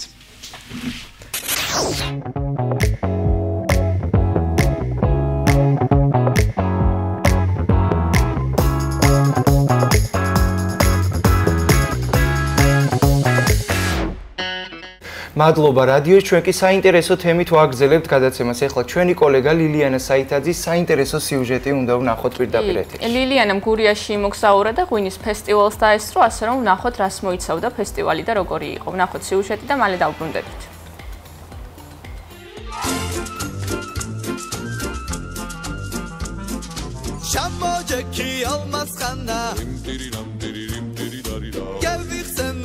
ჩვენ ახლა სიცოცხლის სამოსახლოში, არც მეტი, არც ნაკლები გურიაში, გურული ღვინის ფესტივალზე ვიმყოფებით. გურული გემოების და აქაური ისტორიების შესაგროვებლად. გამომყევით.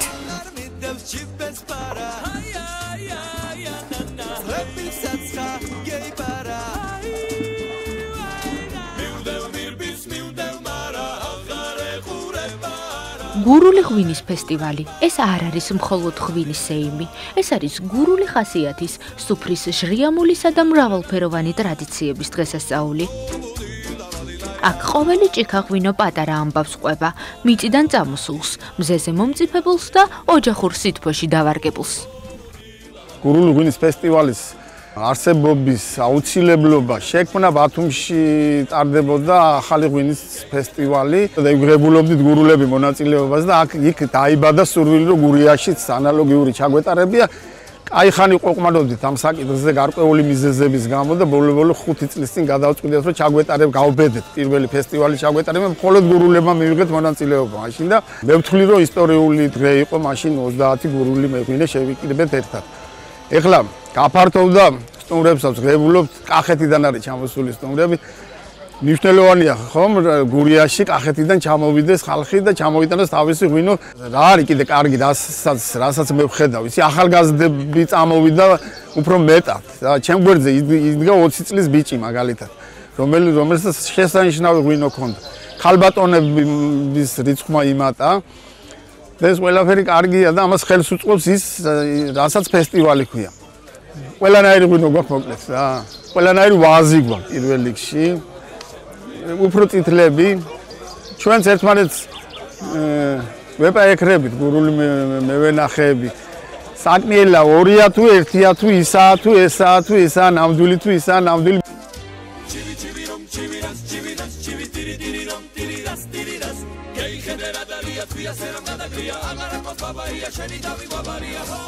რა უნდა გავაკეთოთ პირველი გურული ღვინის ფესტივალზე? რა თქმა უნდა დავაგემოვნოთ გურული ღვინო. გამარჯობა. როგორ ხარ? კარგად, თავად როგორ?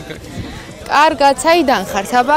ჩვენ ვართ გურიდან, კერძოდ ჯვარცმიდან, სოფელი ჯვარცმიდან. ჩვენ ვაწარმოებთ ბიოლოგიურად სუფთა ღვინოს. ამჯერად წარმოდგენილი ვარ ცოლიკაურის ჯიშის წვენით, მომავალ წელს წარმოდგენილი ვიქნებით ასევე ოცხანური საფერის ჯიშით. ეს ჯიში გახმოთ ადგილობრივი წარმოშობის ჯიში. გამასინჯობ ხო? აუცილებლად, როგორ შეიძლება გურული ღვინის გაგემოვნების გარეშე გურული ღვინის ფესტივალიდან წასვლა?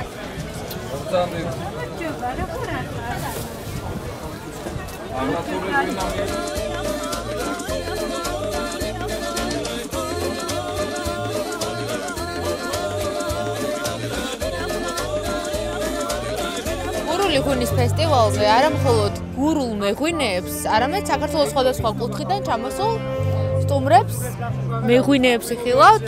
უთხარით ჩვენს მაყურებელს საიდან ხართ, საიდან გვესწრებთ? გამარჯობათ, მე ვარ ბაღდათიდან, სოფელი როხი, დავით ლელაძის საოჯახო მარანი. წარმოდგენილი მაქვს 3 სახეობის ღვინო, ციცკა, ალადასტური, ოცხანური საფერე, რომლის დაგემოვნების საშუალებაც ახლა გვექნება ჩვენ და შემიძლიათ დავაგემოვნოთ. პირველად იღებთ გურული ღვინის ფესტივალზე მონაწილეობა? დიახ, პირველად ვარ წელს წარმოდგენილი გურული ღვინის ფესტივალზე და ძალიან ასიამოვნები დავრჩით თქვენი ფესტივალი.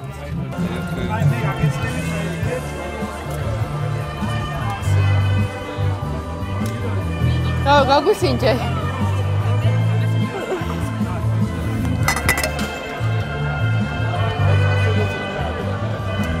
საქართველოს გაუმარჯოს, საქართველოს.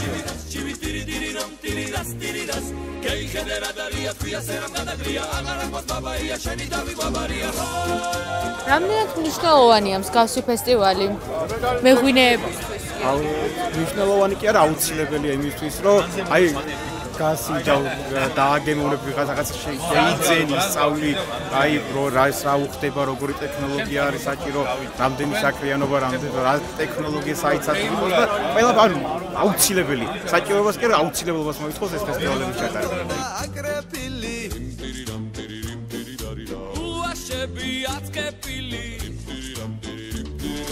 ზეთუნა ხავსოფლის კალებს რაფერუბნელები თვალებს რაფერუბნელები თვალებს რამდენი ხანია რაც აწარმოებთ ღვინოს? 5 წელია უკვე რაც ამ საქმიანობას აკეთებ. შენ ღვინოს აწარმოებ? თუ დედას ეხმარები? ეხმარება. დღეს წარმოდგენილი გვაქვს ცოლიკაური და ოცხანური საფერე. ოცხანური საფერე ადგილობრივი ჯიშია ჩოხატაურიდან, სოფელი ოცხანა. და მოგეხსენებათ რომ უფალმა განსაკუთრებული ყურადღება მიაქცია ღვინოს და ღვინო წითელი ღვინო იხმარება ეკლესიაში. აქედან დავიწყე მეც, რადგანაც სუფთა წვენი მინდოდა მქონოდა და ღმერთისთვის სუფთა წვენი შემეწირა, დავიწყე საფერავიდან, კახური საფერავიდან და გადმოვედი გურიაში და გურიაში აი ეს გავამბრავლე, მადლობა ღმერთს და რა ვიცი მომავალში ვნახოთ. ალბათ უფრო მეტი ჯიშები გვექნება და აჭარასაც დავეხმარებით თუ ვინმე მოგმართავს, იმიტომ რომ აჭარული ჯიშებიც მაქვს.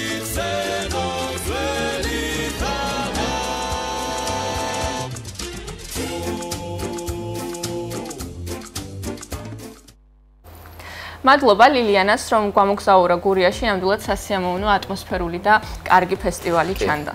ჩვენ კი კვლავ ფესტივალზე უნდა გავაგრძელოთ საუბარი. პოპულარული პოპ-აპ სივრცე ბათუმს უბრუნდება 5 ივლისიდან 4 აგვისტომდე შარტავას გამზირზე გმირთა ხეივანში გაიმართება პოპ-აპ ფესტივალი გამოფენა გაყიდვა, სადაც წარმოდგენილი იქნება ადგილობრივი ხელოვანი ადამიანებისა და მეწარმეების უნიკალური ნამუშევრები. ვიზიტორებს დახვდება ტრენდული და საინტერესო ნივთები, აქსესუარები თუ სამკაულები და რაც მთავარია ის ატმოსფერო, რომელიც ზაფხულს კიდევ უფრო ფერადს და საინტერესოს გახდის. დღეს ჩვენ სტუმართან ერთად სწორედ ამ ფესტივალის კულისებსა და იმ სიურპრიზებზე ვისაუბრებთ, რომელიც დამთვალიერებელს დახვდება ადგილზე. ზურა ჩართოლანი ფესტივალის იდეის ავტორი და ორგანიზატორი არის დღეს ჩვენი სტუმარი. დილამშვიდობისა, მადლობა რომ ხართ დღევანდელი დილის ტალღის სტუმარი, ნამდვილად საინტერესო თემით ვაგრძელებთ გადაცემას და როგორც ვიცით, მეორე წელია უკვე ტარდება ეს ფესტივალი. მოგვიყევით თავიდან საიდან გაჩნდა იდეა და შემდეგ უკვე ჩავშალოთ ეს. დილამშვიდობისა, მადლობა მოწვევისთვის. ესე იგი, იდეა გაჩნდა, ეს იდეა ახალი არ არის, ზოგადად ბათუმი ისეთი ქალაქია, რომ ხშირად ტარდება ესეთი ტიპის ფესტივალები. იქნება ეს ბათუმობა, სეზონის გახსნა თუ ახალი წელი და ან ქუჩის ზეიმები, სახალხო ზეიმები. უბრალოდ ჩვენ გვინდოდა რომ რაღაცა კიდევ ერთი დამატებით ახალი სივრცე გაგვეჩინა ბათუმში და ახალი ლოკაცია გაგვეჩინა ბათუმში. შესაბამისად მოვიფიქრეთ ესეც pop-up ნიშნავს დროებიც, რაც საზაფხულო სეზონთან არის დაკავშირებული, იმიტომ რომ მეტად შესაძლებელია ამ პერიოდში ამ რაღაცების გაკეთება და მოვიფიქრეთ მოკლედ ესეთი ფესტივალის გაკეთება. ვინ არიან ფესტივალის მონაწილეები, ადგილობრივი მეწარმეები, როგორც ვიცით და ძალიან მნიშვნელოვანია ზოგადად ადგილობრივი მეწარმეების პროდუქტის პოპულარიზაცია ამ კუთხით და მათი მხარდაჭერა. შეიცვალა თუ არა რიცხვი ამ შემთხვევაში, აი გასულ წელთან შედარებით მომრავლდა თუ არა მონაწილეთა რაოდენობა? ნახეთ, მონაწილეები არიან არტისტები, ესე რომ ვთქვათ, არტისტების სიტყვის ქვეშ რო გავაერთიანოთ ყველა ტიპის ხელოვანი, პირველ რიგში მეწარმეები, რომლებიც აკეთებენ შესანიშნავ რაღაცეებს და მათ ჭირდებათ არეალი, სადაც ამ ნამუშევრებს წარმოაჩენენ და მიიტანენ თავიანთ აუდიტორიამდე. რა თქმა უნდა, ძირითადად არიან ქართველი მეწარმეები, თუმცა ჩვენ არ ვზღუდავთ ადამიანებს, თუ თქვათ გვეყოლება უცხოელი მეწარმეებიც, იმათაც ვაძლევთ საშუალებას, რომ წარმოაჩინონ თავის თავი. წელს არის ის მომენტი, რომ მხოლოდ მეწარმეების გამოფენა არ იქნება ჩვენთან იქნება ასევე კვების სივრცეები, ასევე გვინდა რომ ისევ დაუბრუნდები სიტყვა არტისტებს და მივცეთ სხვა ტიპის არტისტებს საშუალება, რომ წარმოაჩინონ თავისი ხელოვნება, თქვათ, იგივე მუსიკოსებს, დიჯეებს, თქვათ, სხვადასხვა ტიპის პერფორმერებს, გვექნება მინი, ესე ვთქვათ, სცენა, სადაც გვექნება ღია მიკროფონის თუ ღია სცენის პრინციპით ისეთი არტისტებისთვის პლატფორმის დათმობის საშუალება, რომლებსაც თქვათ არ ქონიათ დიდი გამოცდილება, უნდათ რომ თქვათ წარსდგენ მაყურებლის წინაშე აჩვენონ თავიანთი ხელოვნება და ესეთ ადამიანებს მივცეთ გვინდა საშუალება. ლოკაცია ზოგადად გამორჩეული სივრცე აარჩიეთ, აქ ნაკლებად ტარდება ფესტივალები, მიუხედავად იმისა, რომ ბათუმში განებივრებულები ვართ საფრთხის სეზონზე. გამზირი გმირთა ხეივანი, ხო, სწორედ. შართავას გამზირი. როგორ შეირჩა ეს ლოკაცია, რატომ და როგორ აი ორგანიზების პროცესში როგორ მოხდა ამ სივრცეში ყველაფერი? და არა თუნდაც ამბანის კოშკთან, იმიტომ რომ ხშირად არ ტარდება ლოკაციაც. ნახეთ, ბათუმი განებივრებულია მართალი ხარ ღონისძიებით, ოღონდ მიჩვეულები ვართ ძველ ლოკაციებზე, ეს არის ყველაზე ხშირად ერას მოედანი. ხო, ჩემი ყოფილი სამსახურიდან გამომდინარეც სულ იქ გეგმავდით რაღაცეებს. თუმცა ბათუმი იზრდება, ძალიან ლამაზი ქალაქი ხდება დღითიდღე, ემატება ახალი ლოკაციები და რატომაც არა, რატო თქვათ არ შეიძლება რომ კიდევ დამატებით გაჩნდეს დასვენების, გართობის რაღაცა კერა, სივრცე, სადაც ადამიანები ასევე გაატარებენ, თქვათ, ქუჩაში დროს, როგორც თქვათ, ერას მოედანზე, როგორც ანბანის კოშკთან და ამიტომ შარშან გაუკეთა რეაბილიტაცია გმირთა ხეივანს, ძალიან ლამაზად გაკეთდა. პირველი ფესტივალიც სატესტო რეჟიმში, ამიტომ გადავწყვიტეთ იქ, რომ თქვათ, როგორ იმუშავებდა ამ სივრცეში, ახალ სივრცეში. ფაქტიურად ახალი დასრულებული იყო სივრცე, მაგრამ მერის მხარდაჭერით მაინც მოვახერხეთ. და როგორ იმუშავა? 10 დღიანი სატესტო რეჟიმის გაკეთება ძალიან კარგად იმუშავა. რამდენად წამოვიდა ხალხი, იმიტომ რომ თქვენ ახსენეთ, რომ უჩვეულო სივრცეა ეს ბათუმელები, მიჩვეულები ვართ ერას მოედანს და ასევე ანბანის კოშკის ტერიტორიას და რამდენად წამოვიდა ხალხი, რამდენად იყო უკავშირი ახლა გასული წელი რომ გავიხსენოთ. ნახეთ, მეწარმეებისთვის ძალიან ერთის მხრივ რისკ ფაქტორს შეიცავდა, იმიტომ რომ ლოკაცია, რომელიც ახალი ჩამოყალიბებულია, მიუჩვეველია ხალხის დასწრებას. შესაბამისად, მეწარმეებისთვის მნიშვნელოვანია, რომ თავის პროდუქცია ნახოს ბევრმა ადამიანმა, ხო? ანუ ერას მოედანზე ამის პრობლემა არ არის. ყველა ტურისტმა იცის, რომ იქ უნდა ამ წუთებში მიმდინარეობს გამოფენა. შესაბამისად, ახალი ლოკაცია ყოველთვის ესეთი სიფრთხილით და რაღაცით არის, მაგრამ იმდენად გაიზარდა ქალაქი იქეთ მხარეს და იმდენად ბევრი ადამიანი ცხოვრობს სინამდვილეში და ეს თვითონ ლოკაციას იმდენად ლამაზია ახალი ხიდებით რაღაცა ისეთ შტაბ-სტილებას ქმნის, რომ ყველა ახალი ადამიანი, ვინც ჩვენ ქალაქში ჩამოდის, აუცილებლად მიდის ამ ტერიტორიაზე, ხო და ამ ხიდების და ამ ხეივნის ანახავად და ვინც გარისგა პრინციპში ყველა კმაყოფილი დარჩა, იმიტომ რომ ძალიან დიდი ნაკადი მოძრაობს ამ სივრცეში და ანუ გაამართლა ერთი სიტყვა. შესაბამისად წელს უფრო დიდ ნაკადს ველოდებით. წელს უფრო დიდ ნაკადს. ასევე საინტერესოა, აი დამაინტერესა როგორ შეუძლია, აი მაგალითად მონაწილეები, როგორ ხდება შერჩევა, მოგმართონ რა საიტზე ან თუნდაც რა უნდა შეავსონ ან ამ პროექტში მიიღონ მონაწილეობა. კეთვის მაგასაც ხელოვნება და რა თქმა უნდა. ნახეთ, ძირითადად სოციალური ქსელების საშუალებით გვაქვს მიღების ფორმები. ნუ გარდა იმისა, ასევე მე პირადად მაქვს დიდი ბაზები მეწარმეების ჩემი პროფესიიდან გამომდინარე, დიდი ხანია მქონდა ურთიერთობა მათთან. ვისთანაც მაქვს კავშირი, რა თქმა უნდა, ინფორმაციას ვაწოდებ სხვადასხვა საშუალებით, ეს იქნება ელექტრონული პოსტა, ეს იქნება თქვათ სატელეფონო ზარი, ეს იქნება თქვათ Facebook პოსტი და რაღაცა. ნუ ახალი მეწარმეებით შესაბამისად მოდიან ესე. ავსებენ რაღაც ფორმას, უნდა აკმაყოფილებდნენ რაღაც კრიტერიუმებს, უნდა კონდეთ, ანუ რაღაც დონის ხარისხი, უნდა კონდეთ რაღაც რაოდენობა, რომ ესეთ ტიპის ფესტივალზე შეძლონ თქვათ უზრუნველყოფა, რომ აი თქვათ 5 ცალი ნივთით ფიზიკურად შეუძლებელია, რომ ადამიანი დადგეს მასე რა ქვია გამოფენაზე, იმიტომ რომ ძალიან მალე აღარ ექნება არაფერი.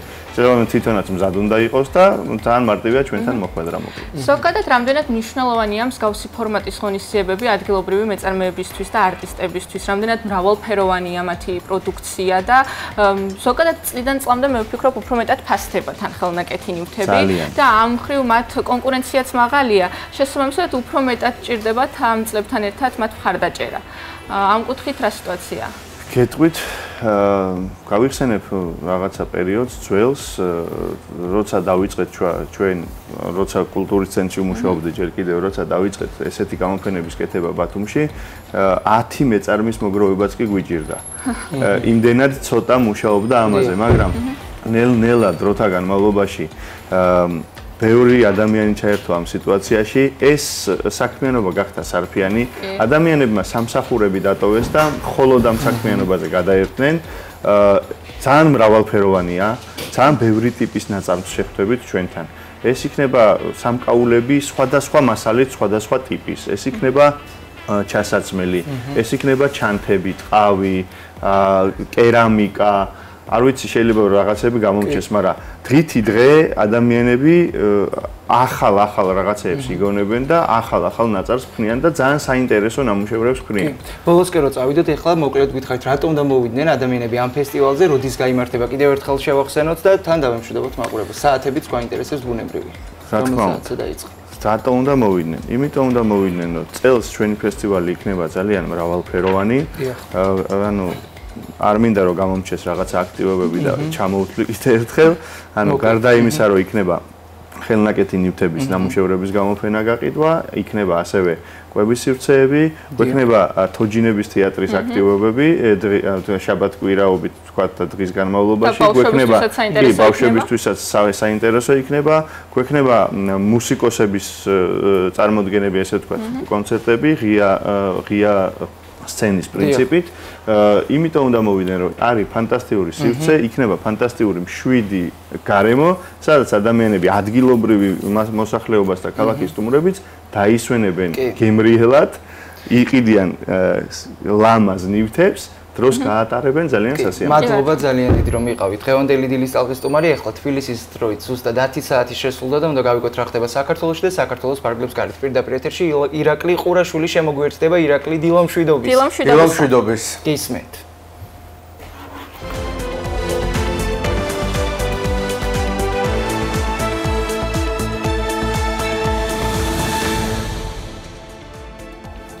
კიდევ ერთხელ მოგესალმებით, უყურებთ მთავარ საათზე ახალ ამბებს ირაკლი ყურაშვილი გეყვებით. რამდენიმე წუთში პარლამენტის საგამოძიებო კომისიის სხდომა უნდა დაიწყოს სოფელ ჩორჩანასთან საგუშაგოს განთავსების საკითხზე. დროებით კომისიის წევრებისთვის დამატებითი განმარტებების გაკეთება მოუწევს დღეს გიორგი გახარიას. ყოფილი პრემიერი კომისიის სხდომაში მონაწილეობას დისტანციურად მიიღებს. კომისიის წევრების შეკითხვებს დღესვე ხელმეორედ უპასუხებს კოდორის ხეობის მკვიდრი თორნიკე გერლიანის. მიწვეული არიან ასევე სხვა მოწმეები, საუბარი შეეხება 2008-2012 წლებში საქართველოს ოკუპირებულ ტერიტორიებზე შექმნილ ვითარებასა და აგვისტოს ომს. საგამოძიებო კომისიის სხდომაზე გახარიას გამოკითხვა 16 საათზე დაიწყება. როგორც კომისიის თავმჯდომარემ თეატრულუკიანმა აღნიშნა, გიორგი გახარიას ექნება ვალდებულება ჩართვისას ტექნიკური ნაწილი თავად უზრუნველყოს და სხდომის დასრულებამდე არ გათიშოს ჩართვა.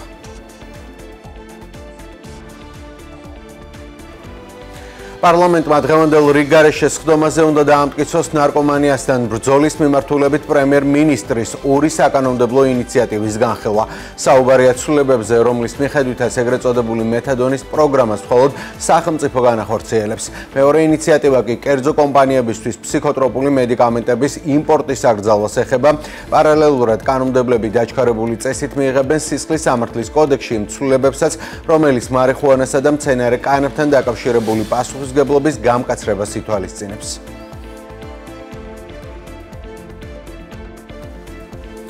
გუშინ ბათუმში მეზღვაურთა საერთაშორისო დღესთან დაკავშირებით საზეიმო ღონისძიება გაიმართა, რომელსაც საქართველოს პრეზიდენტთან, პრემიერ-მინისტრთან და ეკონომიკისა და მდგრადი განვითარების მინისტრთან ერთად საერთაშორისო საზღვაო ორგანიზაციის გენერალური მდივანი არსენიო დომინგესი დაესწრო.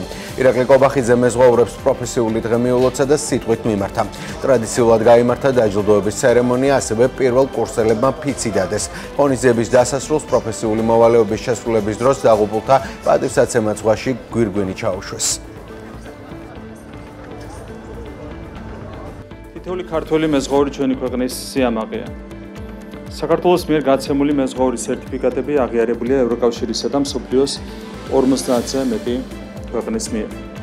ეს არის ქართველი მეზღვაურების პროფესიონალიზმის, შრომის მოყვარეობისა და სანდოობის აღიარება საერთაშორისო დონეზე. ჩვენს მეზღვაურებს უმნიშვნელოვანესი წვლილი აქვს საქართველოს ეკონომიკაში. რიცხვებში გამოხატული ეს წვლილი ყოველწლიურად დაახლოებით $200 მილიონ შეადგენს. ამ წუთებში ათასობით ქართველი მეზღვაური საქართველოს სახელს ღირსეულად ატარებს მსოფლიოს სხვადასხვა კუთხეში. საზღვაო სექტორი სტრატეგიული მიმართულებას წარმოადგენს აჭარისთვის. მეზღვაურებს განსაკუთრებული როლი აქვთ ზღვისპირა რეგიონის მდგრადი ეკონომიკური განვითარებისთვის.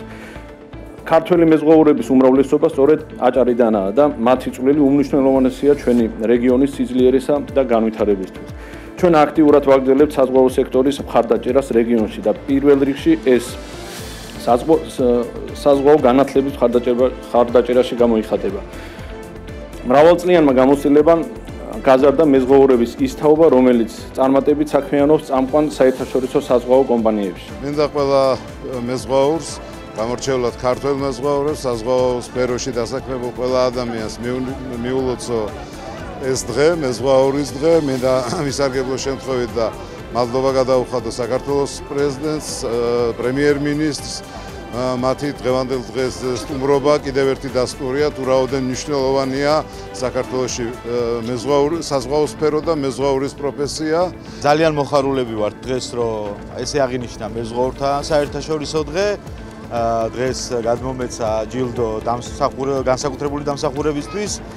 ფიქრობ, რომ ჩვენ საზღვაო ქვეყანა ვართ, ძალიან დიდი ტრადიციების ქვეყანა ვართ და ყოველწლიურად ამ ქალაქს და ჩვენ თავს ისე ვახსენებთ, რომ საქართველოს საზღვაო ქვეყანაა. სამცხე-ძავახეთის სატყეო სამსახურის თანამშრომლებმა ბაკურიანში სახელმწიფო ტყის ტერიტორიაზე 6 კუბურ მეტრამდე პირველი ხარისხის სამასალე მერქანის უკანონოდ მოპოვების ფაქტი გამოავლინეს. ადგილობრივი სამართალდარღვევის მიმართ შედგა ადმინისტრაციული სამართალდარღვევის ოქმი, ხოლო უკანონოდ მოპოვებული სამასალე მერქანი გადატანილია წაღვერის საქმიან ეზოში. სამცხე-ჯავახეთის სატყეო სამსახურის თანამშრომლების მიერ ბაკურიანის სახელმწიფო ტყეში გამოვლენილი იქნა ხე-ტყის უკანონო ჭრის ფაქტი. კერძოდ, ადგილობრივი მოსახლის მიერ მოპოვებული იქნა 6 მეტრი კუბი სამასალე მერქანი. აღნიშნულთან დაკავშირებით შედგა ადმინისტრაციული სამართალდარღვევის ოქმი, ხოლო ხე-ტყე გადმოტანილია წაღვერის საქმიან ეზოში, საიდანაც მოხდება შემდგომ მისი რეალიზაცია. უცხოეთში განვითარებული მოვლენებით ვაგრძელებთ გამოშვებას. ეკატერინბურგში აზერბაიჯანული დიასპორის ლიდერი შახინ შიხლინსკი დაკითხვის შემდეგ გაათავისუფლეს. შიხლინსკისთან ერთად დაკავებული იყო მისი შვილიც, რომელიც ასევე მოგვიანებით გაათავისუფლეს. დაკავებისას ზალოვნებმა შიხლინსკის მანქანის ფანჯარა ჩაამტროეს, ძალით გადმოათრიეს და ხელბორკილები დაადეს. დაკავების ფორმალური მიზეზი უცნობია. შიხლინსკის შვილის განცხადებით, დაკავება რუსეთის უშიშროების ფედერალურმა სამსახურმა განახორციელა. ამ მოვლენებს წინ უძღოდა რუსეთის ქალაქ ეკატერინბურგში დაკავებისას ორი აზერბაიჯანელის წამების და მკვლელობის ფაქტზე აზერბაიჯანის გენერალური პროკურატურის მიერ სისხლის სამართლის საქმის აღძვრა. აზერბაიჯანის მიერ ჩატარებულმა ექსპერტიზამ აჩვენა, რომ ძმები ზიადინ და ჰუსეინ საფაროები პოსტტრავმატული შოკით დაიღუპნენ, რომელიც სხეულის დაზიანებით იყო გამოწვეული. რუსეთის საგამოძიებო კომიტეტის ვერსიით ერთ-ერთი დაკავებული გულის უკმარისობისგან გარდაიცვალა. რუსეთში ორი აზერბაიჯანელის დაღუპვისა და ეკატერინბურგში აზერბაიჯანელების მასობრივი დაკავების ფაქტმა ბაქოსა და მოსკოვს შორის ურთიერთობები დაძაბა. ამის შემდეგ აზერბაიჯანში რუსული კულტურული ღონისძიებები და რუსი მაღალჩინოსნების აზერბაიჯანში ვიზიტები გაუქმდა. პარალელურად კი აზერბაიჯანის პრეზიდენტსა და უკრაინის პრეზიდენტს შორის სატელეფონო საუბარი შედგა, რის შემდეგაც უკრაინის პრეზიდენტი სოციალურ ქსელში წერს, რომ მან ალიევს მადლობა გადაუხადა უკრაინელი ხალხისა და ქვეყნის ტერიტორიული მთლიანობის მხარდაჭერისთვის.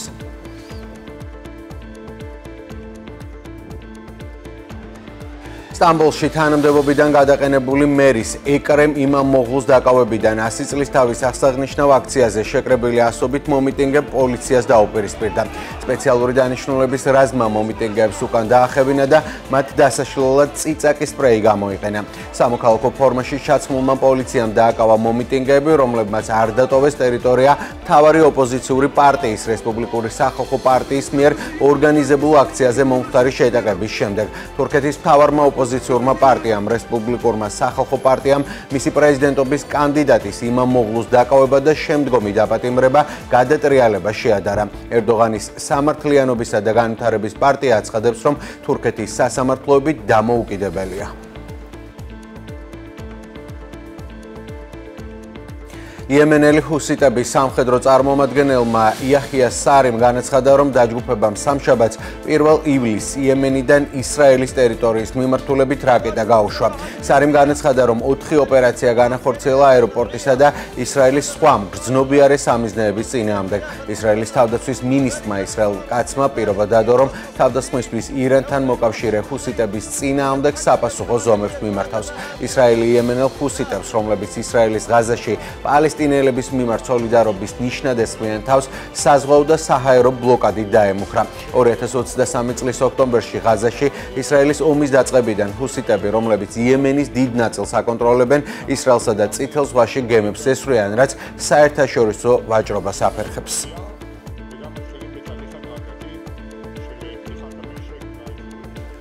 ისრაელი დათანხმდა აუცილებელ პირობებს ღაზის სექტორში 60 დღიანი ცეცხლის შეწყვეტის დასასრულებლად. ამის შესახებ ამერიკის შეერთებული შტატების პრეზიდენტი დონალდ ტრამპი სოციალურ ქსელში წერს.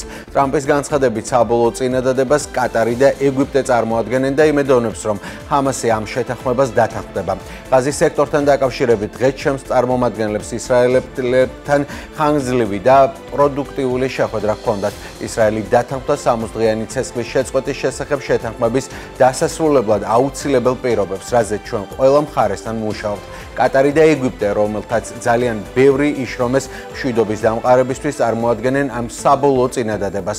ახლო აღმოსავლეთის საკეთილდღეოდ იმედი მაქვს, რომ ჰამასი მიიღებს ამ შეთანხმებას, რადგან ის არ გაუმჯობესდება, ის მხოლოდ გაუარესდება, წერს დონალდ ტრამპი.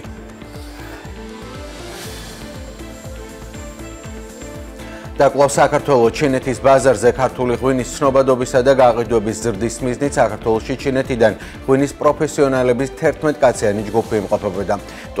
ტურის ფარგლებში ჯგუფის წევრები სხვადასხვა რეგიონში მდებარე ღვინის საწარმოებს გაეცნენ და აგემოვნეს ქართული ღვინოები.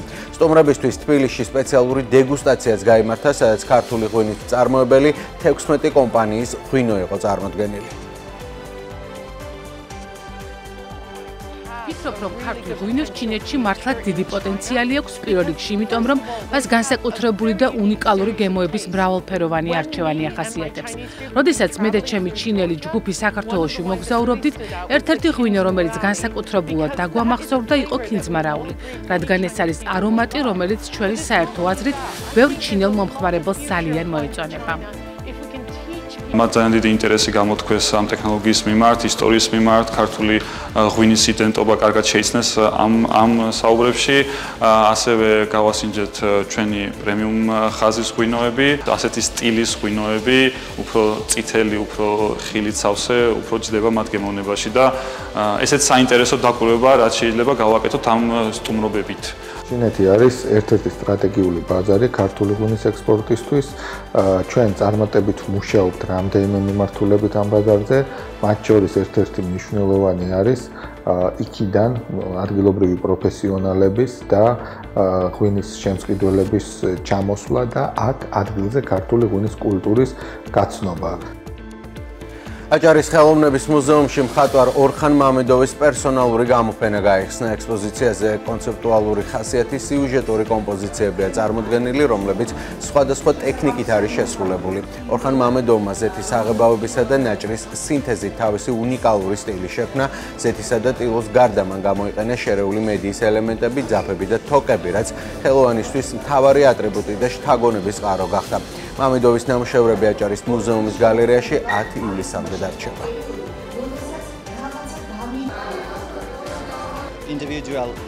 წინამძღოლში ჩემი პირველი პერსონალური გამოფენის გამართვას ფლორენციაში ვგეგმავდი, რა დროსაც მოულოდნელად მოწვევა აჭარის მუზეუმიდან მომივიდა. მე სიამოვნებით დავთანხმდი და გამოფენა თქვენთან აჭარაში შედგა. ძალიან ბედნიერი ვარ და იმედი მაქვს ჩემი ნამუშევრები თქვენს ყურადღებას დავიმსახურებ. დიდი მადლობა აჭარის მუზეუმს ამ ყველაფრის ორგანიზებისთვის. ბათუმი ეს გახავთ ტურისტული ქალაქი და შესაბამისად მუზეუმები, რომელიც ამ ქალაქში მდებარეობს, ამ მუზეუმებისთვის ძალიან მნიშვნელოვანია საერთაშორისო პროექტები. დღეს ზუსტად ასეთი ტიპის პროექტი გვაქვს.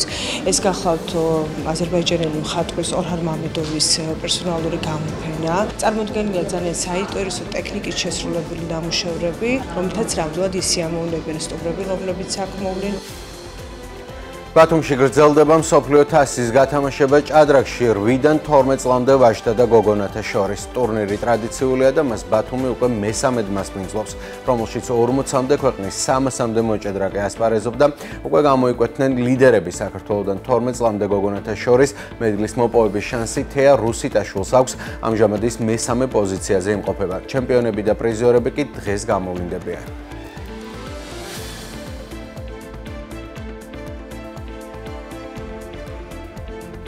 ასეთი გახლავთ ამ დროისთვის განვითარებული მოვლენები. ახალი ამბებით პირდაპირ ეთერს დაუბრუნდებით უკვე 12 საათზე. თქვენ კი რა თქმა უნდა განაგრძოთ დილის ტალღის ყურება. კიდევ ერთხელ მოგესალმებით. მოგესალმებით კიდევ ერთხელ, მადლობა გემშვიდობებით. ჩვენ კი შევახსენოთ მაყურებლებს, ვინც ახლა შემოგვიერთდა და თქვენ უყურებთ გადაცემა დილის ტალღა. სტუდიაში მე დემე ზოიძე და ანა ჟურჟაძე ვმუშაობთ. წინ კიდევ დარჩა საინტერესო თემები, ასე რომ დარჩით ჩვენთან ერთად გადაცემის ბოლომდე. უკვე ვიმოგზაურეთ გურიაში ღვინის ფესტივალზე. ახლა კი უნდა გადავინაცვლოთ სამეგრელოში. როგორც ცნობილია, სამეგრელოში სახკარის მოწესრიგება ეზოებიდან იწყება. გამონაკლის არც პაატა გოგელიას დეკორატიული ბაღი წარმოადგენს, სადაც სილამაზე გემოვნება და პროფესიონალიზმი ერთმანეთთან შერწყმულია. წლების განმავლობაში ერთი ადამიანის მიერ შეკოწიწებული ჯადოსნური ბაღნარი ზუგდიდის მუნიციპალიტეტის სოფელ ახალ აბასთუმანში მდებარეობს და რუბრიკაში ბოტანიკოს სწორედ პაატა გოგელიას რჩევებს მივიღებთ, თუ რა უნდა გავითვალისწინოთ დეკორატიული ბაღის გაშენების დროს. ნახოთ რუბრიკა და მალე დავბრუნდებით.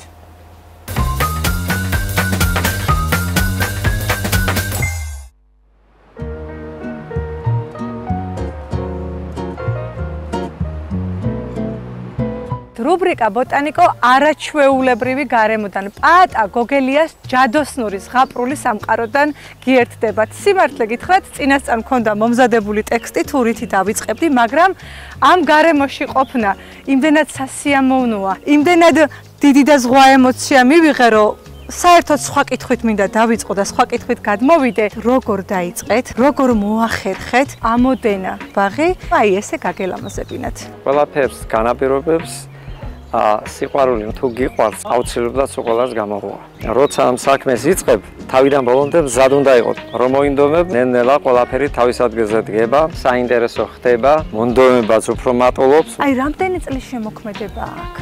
14 წელი არის მინიმალური. 14 წელს განმავლობაში განახლებას ვცდილობდი. მე რაღაცები არ მომწონს, გადმოვიტან. ერთი მცენარე რო დაირგვება, ეს იმას არ ნიშნავს, რომ ის სამუდამოდ რჩება. რომელიც გადატანას ექვემდებარება ნებისმიერი მცენარის გადანაცვლება, გადმონაცვლება ხდება, იმიტომ რომ უკეთესობისკენ რო წავიდეს ბაღის ინტერიერი. აი, ეხლა უნდა დაგისვათ კითხვა. ერთი შეხედვით მარტივი კითხვა, მაგრამ ძალიან რთული პასუხები შეიძლება მოყვეს ამას. როდესაც მე მსურს მაგალითად, რომ ესეთ დეკორატიული ბაღი მქონდეს ჩემს ეზოში. საიდან დავიწყო, რას მივანიჭო ყველაზე დიდი უპირატესობა? რა გავითვალისწინო? მიწის მდგომარეობა როგორია, რანაირია, ანუ ნოყიერია თუ არ არის ნოყიერი. დარგვის პროცესში კიდევ ითვალისწინებ ბიოლოგიურ სითხეებს და ბიოლოგიურ ფხვნილებს. სათითაოდ, რომელიც მცენარე ზირგვება, აუცილებლად ჭირდება ბიოსითხეები და არა ქიმიური დანამატები. ქიმიურ დანამატებს უკვე ახლოს არა ვარ, იმიტომ რომ ყველაზე მნიშვნელოვანი არის ბიოლოგიური, იმიტომ რომ ბიოლოგიური არის უსაფრთხო. მცენარისთვისაც კაია, მიწასაც ანუღიერებს, გასათვალისწინებელია, მე შეწამლაც შეიძლება წელიწადში ერთხელ მაინც დასჭირდეს, ან 2 წელიწადში ერთხელ. გააჩნია როგორაა თვითონ სხემა აწყობილი ბაღის მაგაზია დამოკიდებული.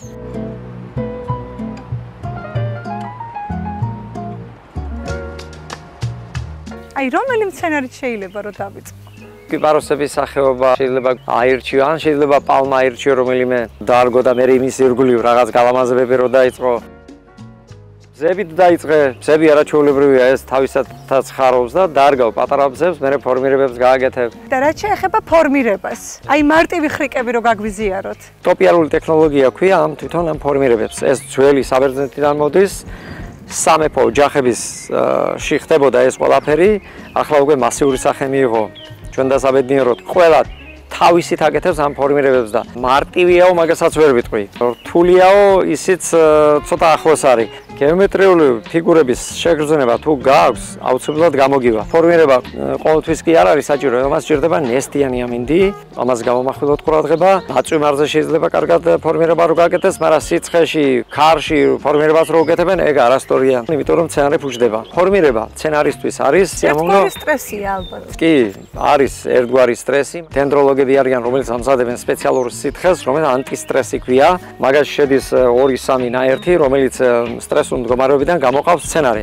და ბევრს გონია, რომ ეს წამლები არ არის საჭირო და სინამდვილეში საჭიროა. ეს არ ლაპარაკობს, მაგრამ გრძნობს ყველაფერს და მით უმეტეს ეს ჩვენ უნდა გავითვალისწინოთ. აუცილებლად ჭირდება ამ მცენარეებს მორწყვა, დატენიანი. რა თქმა უნდა. მოდით ამაზეც ვისაუბროთ. მცენარე რო დაირგვება, წყალი აუცილებლად საჭიროა. სისტემატურად ერთი თვის განმავლობაში მაინც სანამ ვეგეტაციაში წავა და ვეგეტაციის მერე დატენიანდეს რა წყლის ჭავლით, რო არ გამოშერს ქვედა სტრუქტურა ფესვების და ეს ყოველთვის არის მნიშვნელოვანი მცენარისთვის. და რაც შეეხება მავნებლებს. მავნებლები ხშირად აწუხებთ ალბათ ამ მცენარეებს. კი, რა თქმა უნდა, მავნებლები სადღაც მაისის თვეში უკვე აქტიურ ფაზაშია შემოსული და საჭირო არის მავნებლების განადგურება, იმიტომ რომ მავნებლები იწვევს უამრავ დაავადებებს. შეიძლება მცენარე საბოლოო ჯამში გაფუჭდეს და დროულად უნდა იყოს ეს პრევენცია მიღებული, შეწამვლის სამწუხაროდ უკვე ბიოწამლები ამაზე ვერ მოქმედებს და ქიმიურ წამლებს ვიყენებთ. ბევრისგან გამიგია, რომ დღის განმავლობაში წამლავენ. ყველაზე კარგი პერიოდია, როცა მზე ჩასულია, აგრილდება და მერე შეწამვლასაც იდეალურად ღებულობს მცენარე. 6-7 საათის მერე. ძალიან ბევრი ინფორმაციას ფლობ ტოპიარების შესახებ, დეკორატიული ბაღების შესახებ და თუ კი ადამიანს დასჭირდა თქვენი დახმარება, როგორ მოგმართოთ? მე ვარ ლანდშაფტების დიზაინერი. მუშაობ უკვე 20 წელია ბაღების აწყობაზე. თითქმის მცენარე დაზღვეულია. ჩვენ რო ვაკეთებ და ვგავთ თავიდან ბოლომდე წერტილ ყველაფერს ველაპარაკებით, როგორ უნდა მოუვარონ, რა წამლები უნდა გაუკეთონ, რა დროს რა არის საჭირო. ზუსტი პროექტი რო გააკეთო, ეს გამოდის რომ თლად ესეთი პროფესიონალი არ ყოფილიყარ, იმიტომ რომ მონახაზით იწყება აქ ყველაფერი. ეს გავს ჭადრაკის თამაშს. კი ბატონო, მოკლედ ესე იგი პირველ სლას რო იწყებ, არ იცის ახლა იმან რა სლა უნდა გააკეთოს და ესეთნაირად პირველ მცენარეს რო დარგავ, მერე მეორე როგორ უხდება, მერე მესამე როგორ უხდება და ეს შესაბამისობაში პროფესიონალურად ამას კარგად რო ჩასვამ. ეგ არის უკვე სერიოზული ბაღი რა, ეგ არის უკვე პროფესიონალიზმი. ჩემთვის დიდი ადრენალინია ბაღს რო ავთხოვ ადამიანს და გახარებული რო არის რა, რომ მოსწონს უკვე ეს ჩემთვის არის დიდად სასიამოვნო. მოკლედ ვისაც გსურთ რომ დეკორატიული ბაღი გქონდეთ საკუთარ ეზოში, მიმართეთ ბატონ პატას, ის დაგეხმარებათ აუცილებლად. ჩვენ კი მომდევნო 4 შაბათამდე გემშვიდობებით დროებით.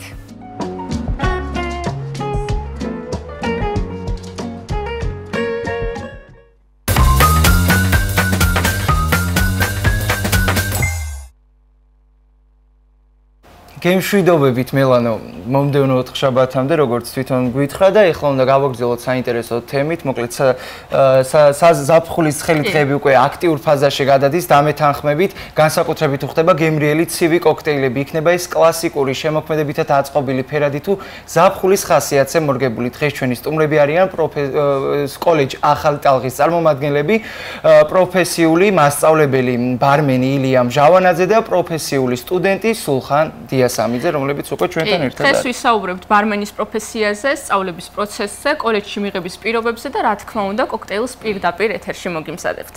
გადავინაცვლოთ სივრცეში და უკვე აქ არიან ბიჭები დილომშვიდობისა, მადლობა რომ ხართ.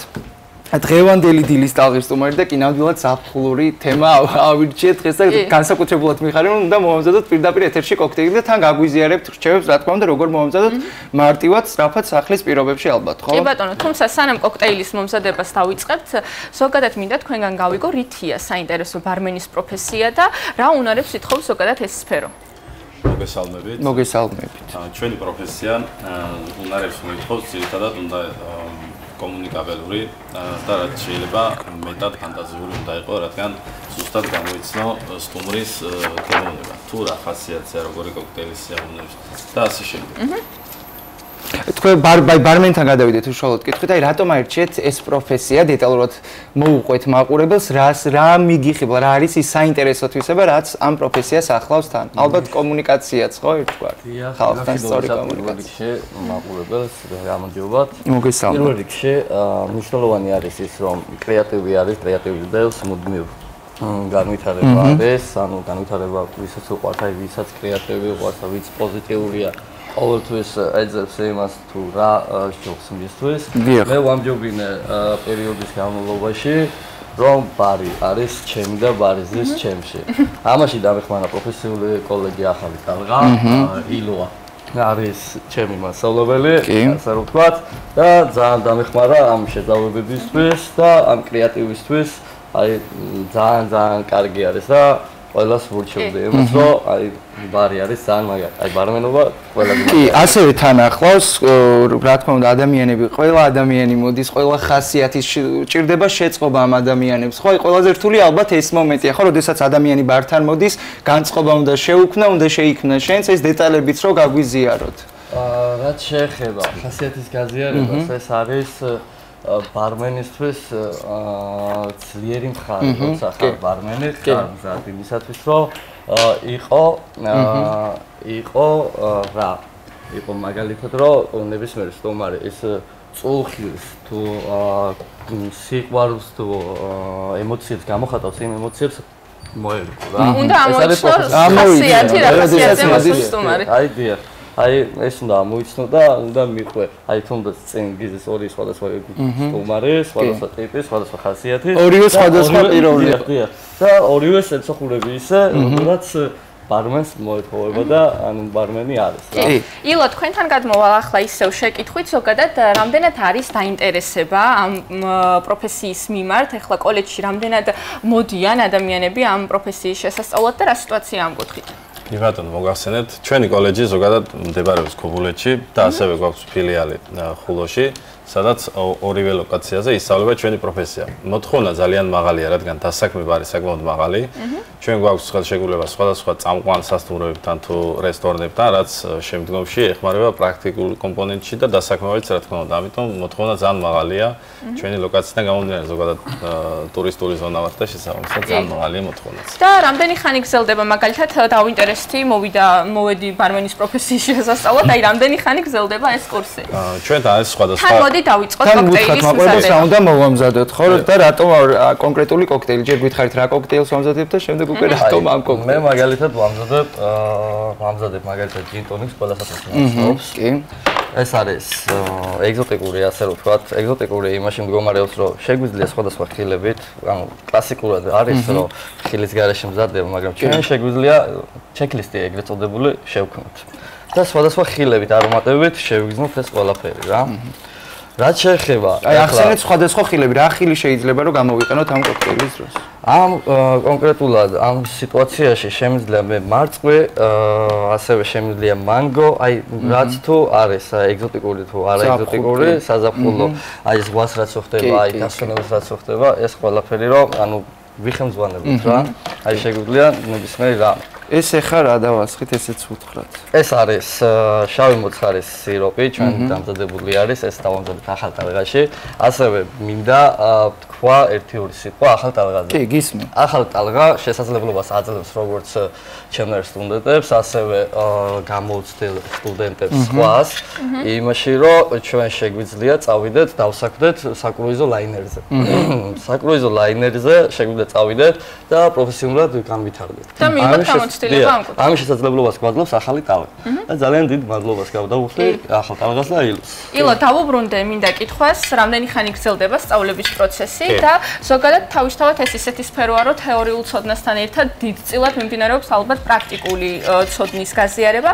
რა ხდება, რამდენი ხანი გრძელდება ეს პროცესი და როგორი მიმდინარეობს სწავლება? ჩვენ გვაქვს მოკლევადიანი სამთვიანი კურსი, რომელიც მოიცავს ასევე თეორიულ და პრაქტიკულ კომპონენტს ადგილზე, კოლეჯში და შემდეგ როგორც წაღანა აღნიშნე, ანუ სხვადასხვა ობიექტებზე იგივენაირად ხდება პრაქტიკის გავლა. ასე გვაქვს კომბინირებულად სარესტორანო მომსახურებასთან, სადაც ის ასევე პრაქტიკულ და თეორიულ ნაწილს მოიცავს და დღესდღეობით ჩვენ გვაქვს საკრუიზო ლაინერზე დასაქმების საშუალება, სადაც კურსი მიმდინარეობს, დაახლოებით 5 თვიანი არის, გრძელდება, მოიცავს აბსოლუტურად ყველანაირ კომპონენტს, რაც ჭირდება გემზე დასაქმებისთვის, როგორც ბარის, ასევე სხვადასხვა უნარჩვევების გაუმჯობესებისთვის. ანუ კოლეჯიდან უკვე ადამიანი იმ ცოდნით მიდის და იმ პრაქტიკული გამოცდილებით, რომ შეუძლია ნებისმიერ სურცეში დასაქმდეს უკვე და პროფესიონალურ ბარმენად ჩამოყალიბდეს. კი ბატონო, არა მარტო ხმელეთს ესე რომ ვთქვათ, შეგვიძლია გემზეც. აი შეგიძლიათ დააგემო. ანუ მოკლედ კოქტეილი მზად არის, უკვე შეგიძლია დააგემოვნო, გასინჯო, გაუსინჯო გამოვები და მანამდე მექნება. ძალიან ლამაზად გამოიყურება. შეკითხვა შენ და რა არის ყველაზე მთავარი შენთვის კონკრეტულად გულწრფელად მინდა გამცე პასუხი კოქტეილში მთავარი ფერი, გემო, არომატი თუ ასე შემდეგ. მთავარი არის ინგრედიენტების ცოდნა. ინგრედიენტებში იგულისხმება სასმელები, ალკოჰოლები, ხილის, რასაც გამოიყენებთ, რაც იყენება, ხო? აი მაგიების არომატის შეგრძნება და მაგის მიხედვით შეგრძნება თუ რა შეგიძლია შეერწყოს ერთმანეთს რა. იმის მიხედვით მუშაობა მიმდინარეობს, აი მაგალითად მომწონს მაგალითად ჯინტონიკის შექმნა ელემენტარული რომ დავიწყოთ, ანუ მომწონს ბიფიტერის არომატები, რა შეიძლება ანუ ბიფიტერთან მივიდეს. ანუ ეს იყო ჩემი იდეა. ეხლა რომ მომეტანა მაგალითად შავი მოცხარი.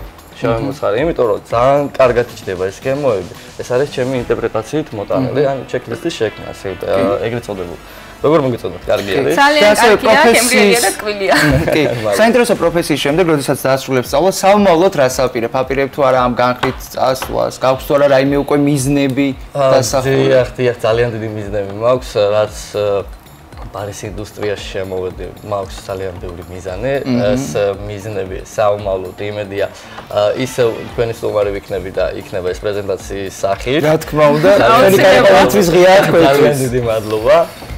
და მინდა რომ ვურჩიო ყველას ბარი თუ მოსწონთ და მოსწონთ რაიმის შექმნა, მე მათ ვუსურვებდით რომ აი პროფესიულ უნარებს ანვითარებდნენ და მუდმივ განვითარებას ეძიო. ეს არის უპირველესი და მნიშვნელოვანი. არასდროს არ უნდა შეწყვიტონ გაჩერება. ეს არის ეს გარდავალი, ეს არ შეიძლება. უბრალოდ უნდა ეძიო მიზნისკენ და მიზნისკენ უნდა ეწა. თუ კი მუშაობ წარმატებას აუცილებლად მიაღწევ.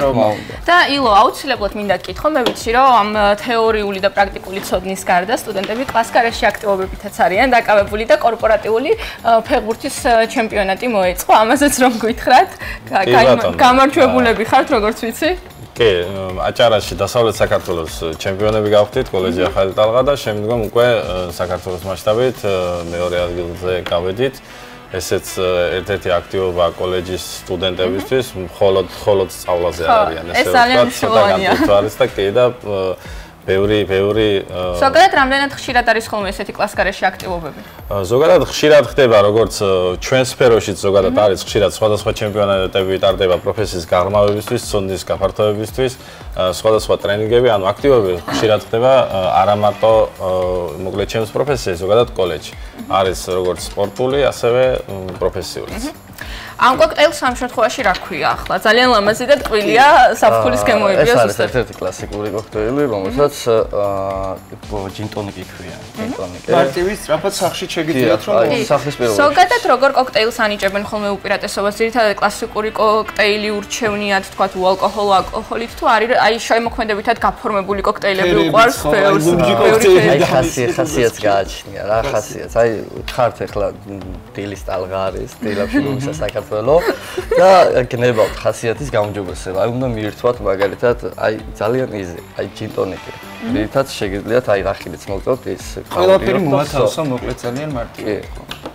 დამსუბუქად გამოიკეთოთ ხასიათი. მოკლედ მადლობა ძალიან დიდი რომ იყავით დღევანდელი დილის ტალღის სტუმრები. შევახსენოთ მაყურებლებს, ჩვენი სტუმრები იყვნენ ილია მჟავანაძე, პროფესიული მასწავლებელი ბარმენი და სულხან დიასამიძე, პროფესიული სტუდენტი. ახსენეთ სპორტი, აქვე ვისარგებლებ შემთხვევით დღეს 2 ივლისია სპორტული ჟურნალისტიკის დღე, მიულოცოთ ანა აქედან სპორტულ ჟურნალისტებს, ვინც ამ მიმართულებით მუშაობს.